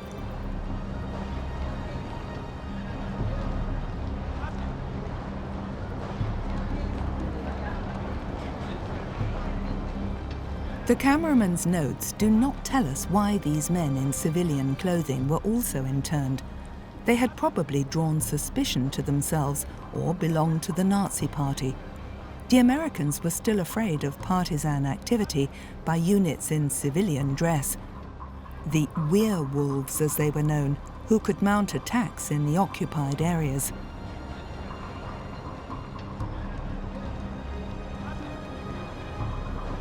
Prisoners in uniform had to be treated in line with the Hague Convention.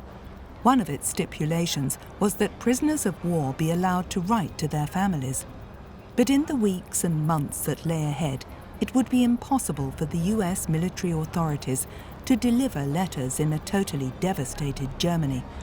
So for a long time, wives, parents and siblings had no idea whether their husbands, fathers, sons or brothers had survived the war.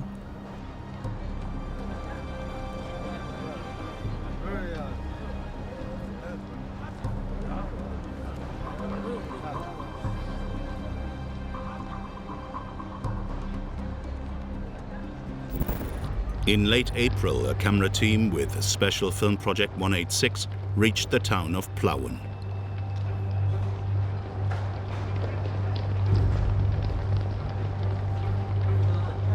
Plauen had been a National Socialist stronghold even at an early stage. This is where the precursor of the Hitler Youth movement was founded, the organization which systematically steeped Germany's young generation in hatred and fanatical militarism. An entire generation was exposed to the lunatic ideology of the Nazis, at home, at school, and in youth organizations. Years of brainwashing that could not be expunged from one day to the next. In late February 1945, Plauen was one of the main targets for British and American bombers. When the US Air Force team filmed in Plauen, a good 80% of the town centre lay in ruins. More than 2,300 people had been killed in the bombing raids. The survivors were slowly beginning to rebuild their town. Anything that could still be useful was salvaged from the rubble.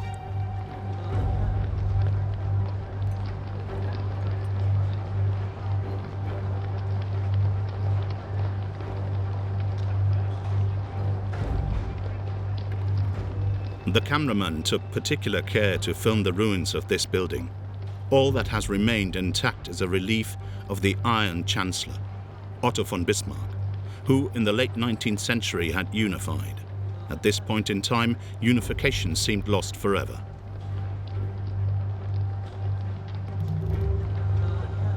The cameraman also took the first ever color pictures of the Rebel women, as they were known. Women engaged by the American occupying forces to do clearance work. All women between the ages of 15 and 50 had to report for duty. They were paid for their efforts in the form of better food rations. In the midst of all this desolation, a picture was taken which symbolized hopes of a brighter future. It shows an American soldier in Plauen giving a small boy some chocolate.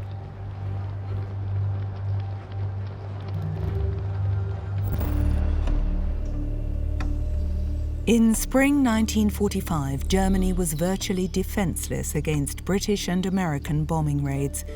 Even the anti-aircraft batteries, which were usually located outside the towns, had little impact.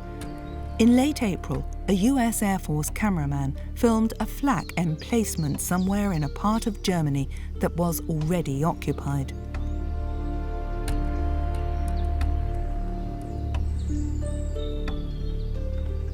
As early as 1943, boys born between 1926 and 1928 were manning flak batteries. In 1945, all fit men aged 16 and older had to fight at the front. So in the final stages of the war, even 15-year-old children were deployed as Air Force helpers, as they were known. April the 30th, 1945. Here, American M4 Sherman tanks have taken position somewhere in Bavaria and are shelling a village. These pictures, it seems, were staged for the cameraman, because by this time, US forces were encountering hardly any resistance.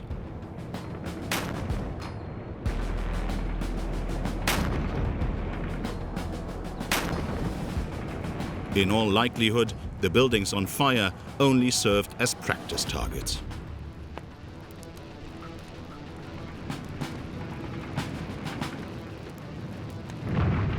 On April the 30th, 1945, Grand Admiral Karl Dönitz learnt that in his last will and testament, Adolf Hitler had appointed him President of the Reich and Commander-in-Chief of the Armed Forces. What Dönitz did not know was that Hitler and his newly wedded wife, Eva Braun, had already committed suicide in the bunker beneath the Reich Chancellery. Dönitz sent Hitler a telegram, a declaration of loyalty which documents the total blindness of the Nazi leadership.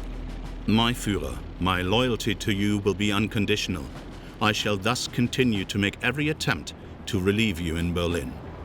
But should fate still force me to head the Reich as your personally appointed successor, I shall see this war through, just as the unique heroic struggle of the German people demands.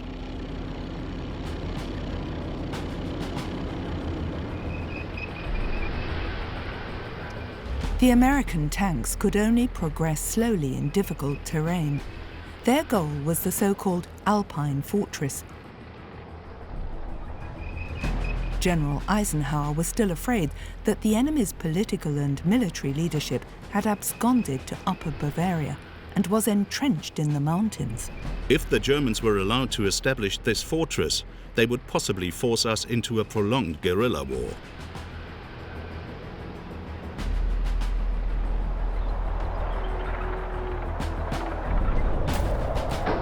On April the 24th, 1945, 6 days before Hitler's suicide, US General Omar Bradley had given a gloomy situation report. He told a parliamentary delegation from Washington, "The war against Germany may last another year."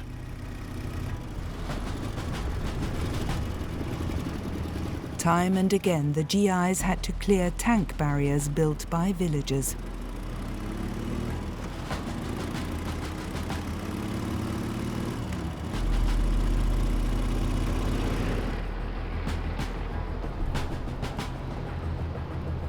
The terrain was not suitable for the use of heavy weapons. Narrow mountain roads and bridges made progress difficult. Here, the numerical superiority of the Americans played hardly any role.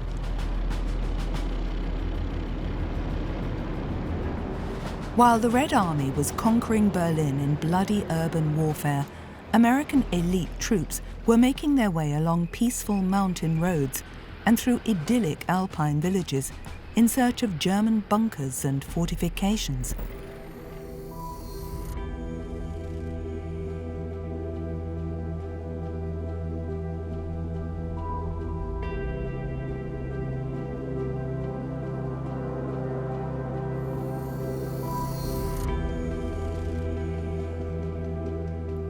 A flight over Dachau concentration camp near Munich. Set up in 1933, it was the first concentration camp on German soil. Here, for 12 long years, inmates were tormented, tortured, and murdered. On April the 30th, 1945, George Stevens and his team entered the camp. They found a train full of corpses, victims of the death marches, as they were known. Concentration camp inmates who, on their odysseys through Germany, had starved or frozen to death or been shot. In a report written later, Stevens noted, "It was like wandering through Dante's vision of hell."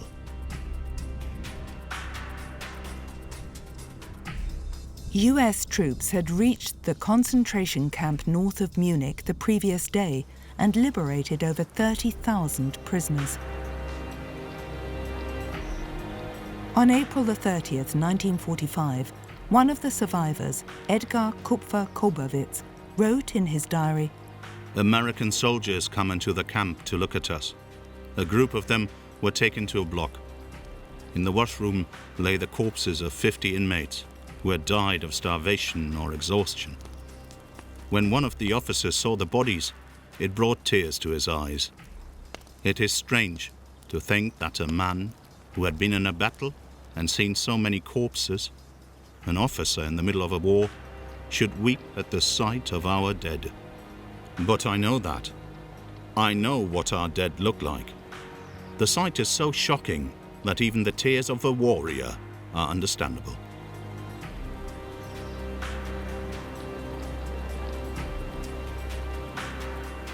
Some of the GIs reacted with uncontrollable rage and shot around 50 of the guards, but most of the culprits were arrested.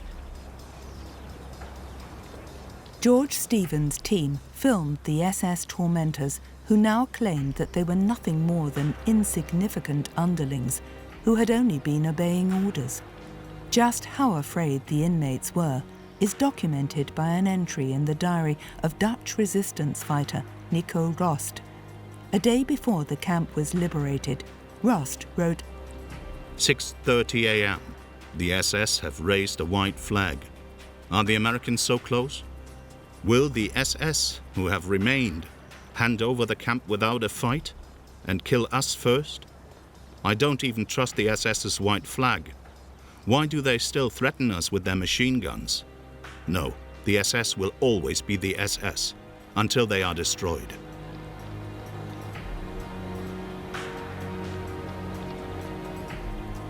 Guards who at the last moment had disguised themselves as inmates were identified by real camp inmates.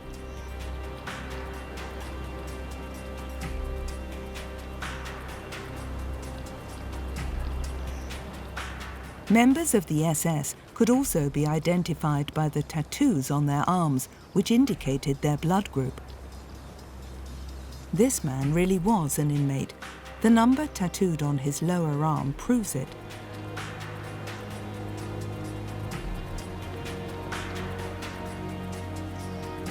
George Stevens and his team spent a few days in Dachau to document conditions in the camp as accurately as possible. One major problem in Dachau was the risk of an epidemic breaking out. Former inmates helped with the delousing. To feed the survivors, the Americans brought bread to Dachau from their army supplies. But even after liberation, many inmates still died as a result of their suffering.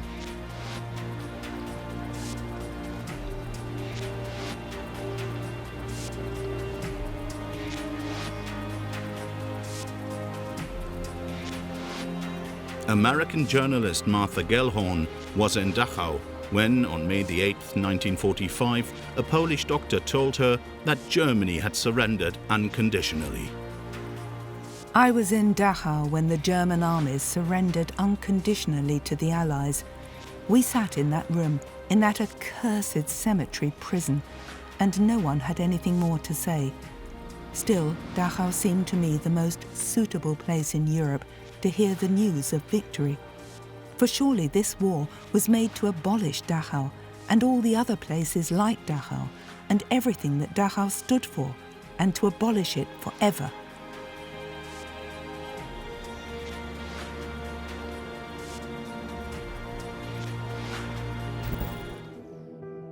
A flight over Munich, the capital of the Nazi movement. Here, the Second World War ended on April 30th, 1945, the day Adolf Hitler committed suicide in Berlin. US troops occupying the Bavarian capital met with little resistance.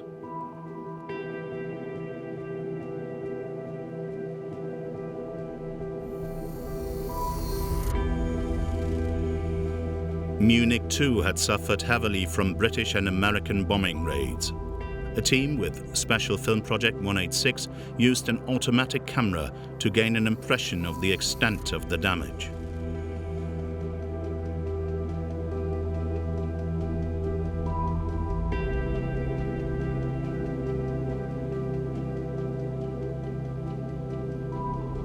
One Air Force cameraman in Munich was interested not so much in living conditions in the city as in its political past.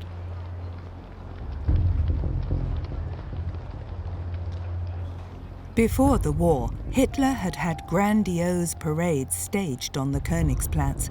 Whenever he was in Munich, he stayed at the Führerbau, the Führer's building.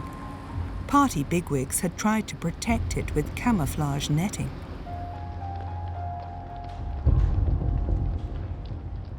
The Prince Karl Palais, until 1933, the official residence of Bavarian presidents, was deserted. Under the code name Pheasant Hunt, patriotic forces had called for resistance against the Nazis. But only a few of Munich's citizens reacted. Even with the Americans at the gates of Munich, Hitler's governor of Bavaria also refused to lend his support to the movement, which was brutally crushed. In the end, Munich was taken without a fight. The House of Art, too, was still covered with camouflage netting. It was in the Palace of Justice in 1944 that the members of the White Rose were sentenced to death. Led by Hans Scholl and his sister Sophie, the group had distributed flyers calling on people to renounce the Nazi regime. The Brown House, the Nazi headquarters in Munich, had been totally destroyed in a bombing raid. It was at the Feldherrenhalle, the Field Marshal's Hall, in 1923 that Hitler's attempted putsch failed.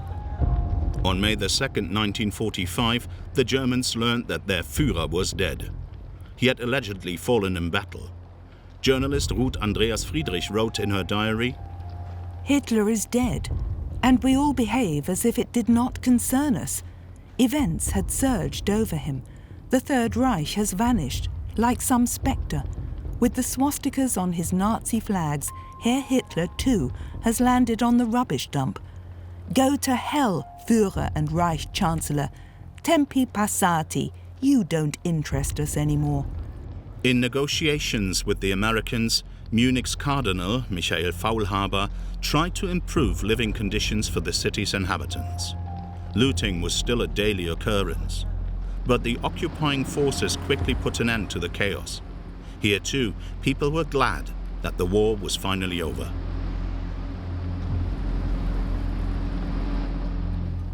All that was left of the Hofbräu house was the facade. It was in this world-famous tavern that Adolf Hitler's career as an inflammatory orator began.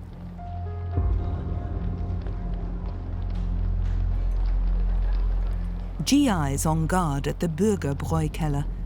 In November 1923, Hitler proclaimed the National Socialist Revolution here.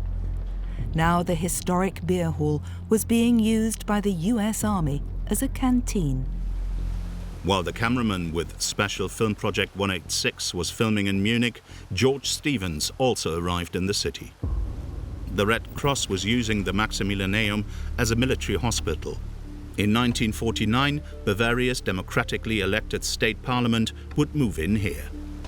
The Hollywood director and his team recharged their batteries after the strain and stress of the last few weeks. The indescribable pictures of the horror of Dachau were pursuing George Stevens, and he was glad for a change. While people were still dying in the concentration camp north of Munich, in the city itself, its inhabitants were already sunbathing again by the River Isar. Stevens and his team also visited the holy sites of the Nazi regime, like the Brown House, which now lay in ruins, and the Königsplatz, with the Temple of Honor, which housed the ostentatious sarcophagi of those killed in the attempted putsch of 1923.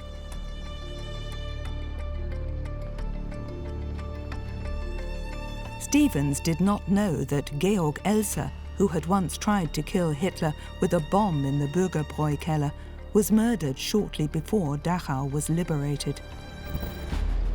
From Munich, US Air Force camera teams drove south and west along Hitler's autobahns.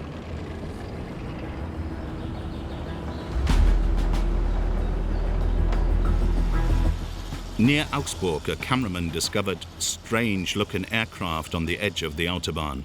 They had obviously been parked there to avoid enemy bombing raids. Now the wrecks were just scrap metal.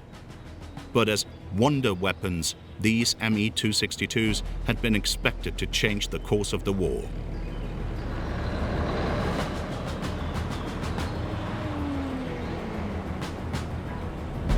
These planes don't actually look like conventional fighter aircraft. They're more like futuristic designs from science fiction films. The Me-262 was the first jet fighter. At the time, it was also the world's fastest aircraft. Here, the jet engines have apparently been dismantled. American special units probably took them somewhere safe for transportation to the United States. Near Augsburg, too, there was a closely guarded production site where slave workers had to build the Me-262. A camera team with Special Film Project 186 has reached Berchtesgaden. On May 4, 1945, the town surrendered to the Americans without a fight.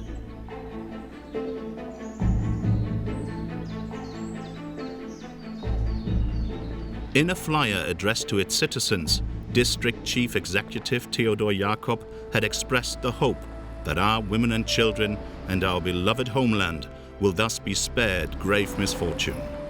Nevertheless, the first few days of American occupation were marked by assaults and even rapes. But the US military administration finally got such excesses under control.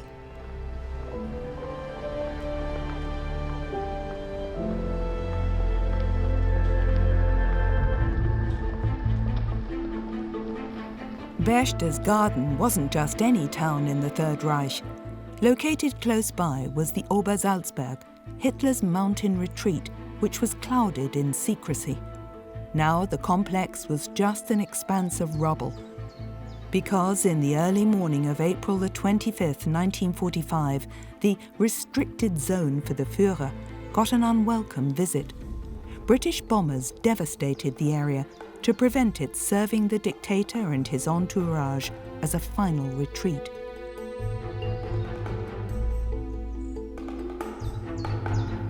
By now it was clear to the Americans that they had been fooled by a propaganda lie, as General Bradley later openly admitted.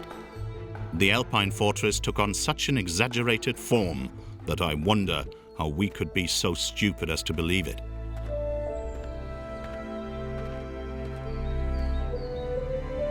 At the center of the complex was Hitler's Berghof residence with its huge panorama window. Now it was the attraction for all the GIs. Shortly before the Americans arrived, the good citizens of Berchtesgaden looted not only Hitler's retreat, but also the underground bunkers, which were chock full of foodstuffs. In 1939, a road had been blasted out of the mountainside, especially for the Führer, so that the Kehlstein house could be built on the summit. Because snow was still lying here, the camera team couldn't get right to the top. So the cameraman made do with taking these shots of the locals.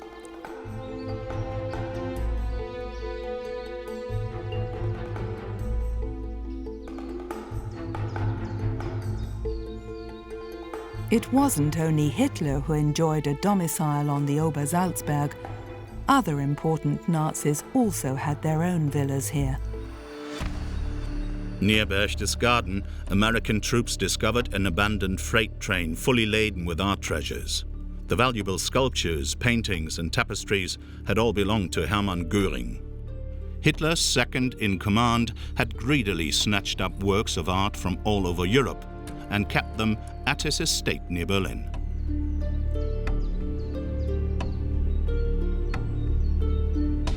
With the Red Army advancing, Marshal of the Reich, Göring, had everything crated up and transported south.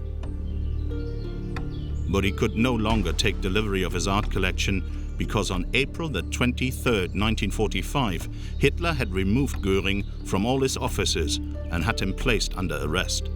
The stolen works of art were seized by the Americans and later returned to their rightful owners.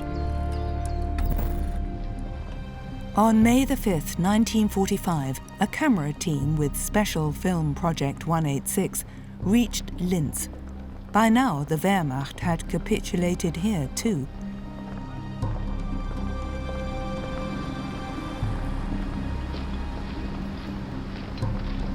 The cameraman filmed German soldiers being held prisoner at the historic Trinity, or Plague, column.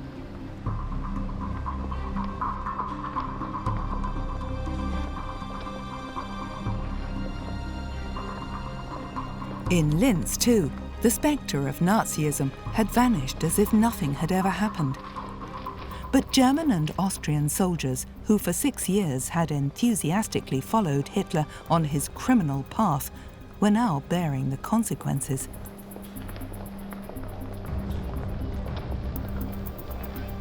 Linz held a special significance for Adolf Hitler. It was here that the dictator had gone to school, and here that he had discovered the music of Richard Wagner. And it was in Linz that his beloved mother had been laid to rest. In his bunker beneath the Reich Chancellery, nearly every evening Hitler would pay a visit to a model of his plans to transform Linz. After achieving final victory, together with Eva Braun and his dog, he intended to retire to the city where he had grown up. But in May 1945, that was the last thing the people of Linz wanted to hear. All that mattered now was their relationship with their new masters. The city's last defenders were marched off to American prisoner of war camps. On May the 5th, 1945, the commander-in-chief of the German armed forces, Admiral Karl Dönitz, decided first of all to end hostilities against the British. A secret command document reads, "If we lay down our arms in northwest Germany, Denmark and Holland, it is because the fight against the Western powers has been rendered meaningless. But the battle in the East must continue to save as many Germans as possible from Bolshevism and enslavement. Through proud, manly behavior and dignity, each soldier has contributed to the German nation's shield of honor, remaining pure and sacrosanct. Even now, after a struggle, that has lasted 6 heroic and honorable years and is without parallel in world history.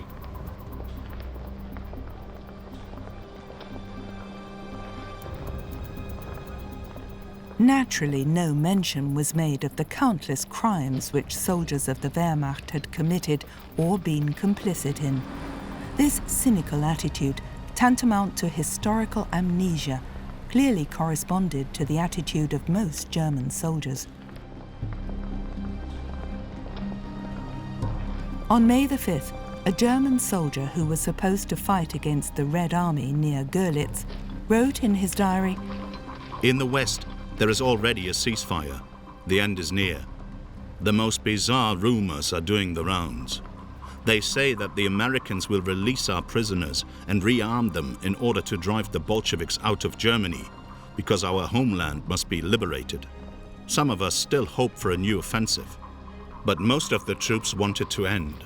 However, everyone is prepared to fight on immediately if it means joining forces with the Americans against the Russians. Then it will not matter how much longer the war lasts."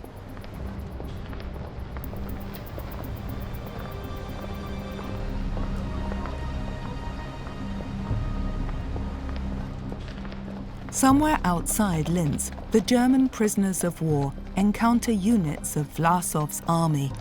Since autumn 1944, around 100,000 members of the Russian Liberation Army had fought on the side of the Nazis against the Red Army, under the command of General Andrei Vlasov. The fate that awaited them was far grimmer than that facing their German comrades. In accordance with the Allied agreements made in Yalta, the Russians were to be handed over to the Soviet Union. Those who were not executed were banished to Siberia for at least 6 years.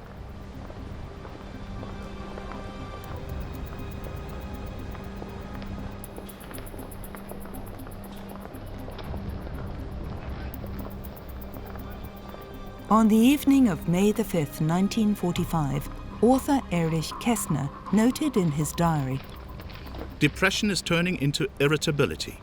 Everyone is making someone else responsible. Everyone is blaming everyone else. And everyone is excluding just one person from this blame, themselves. Why are people irritable? Because they are surprised? But how can they be surprised? Did they actually believe the deception? Did they really confuse the outrageous rhetoric with facts? No one can be that stupid. You can only pretend to be. Now they are pretending to be surprised. In other words, they are playing dumb again. They would rather be thought of as a complete idiot than as a scoundrel."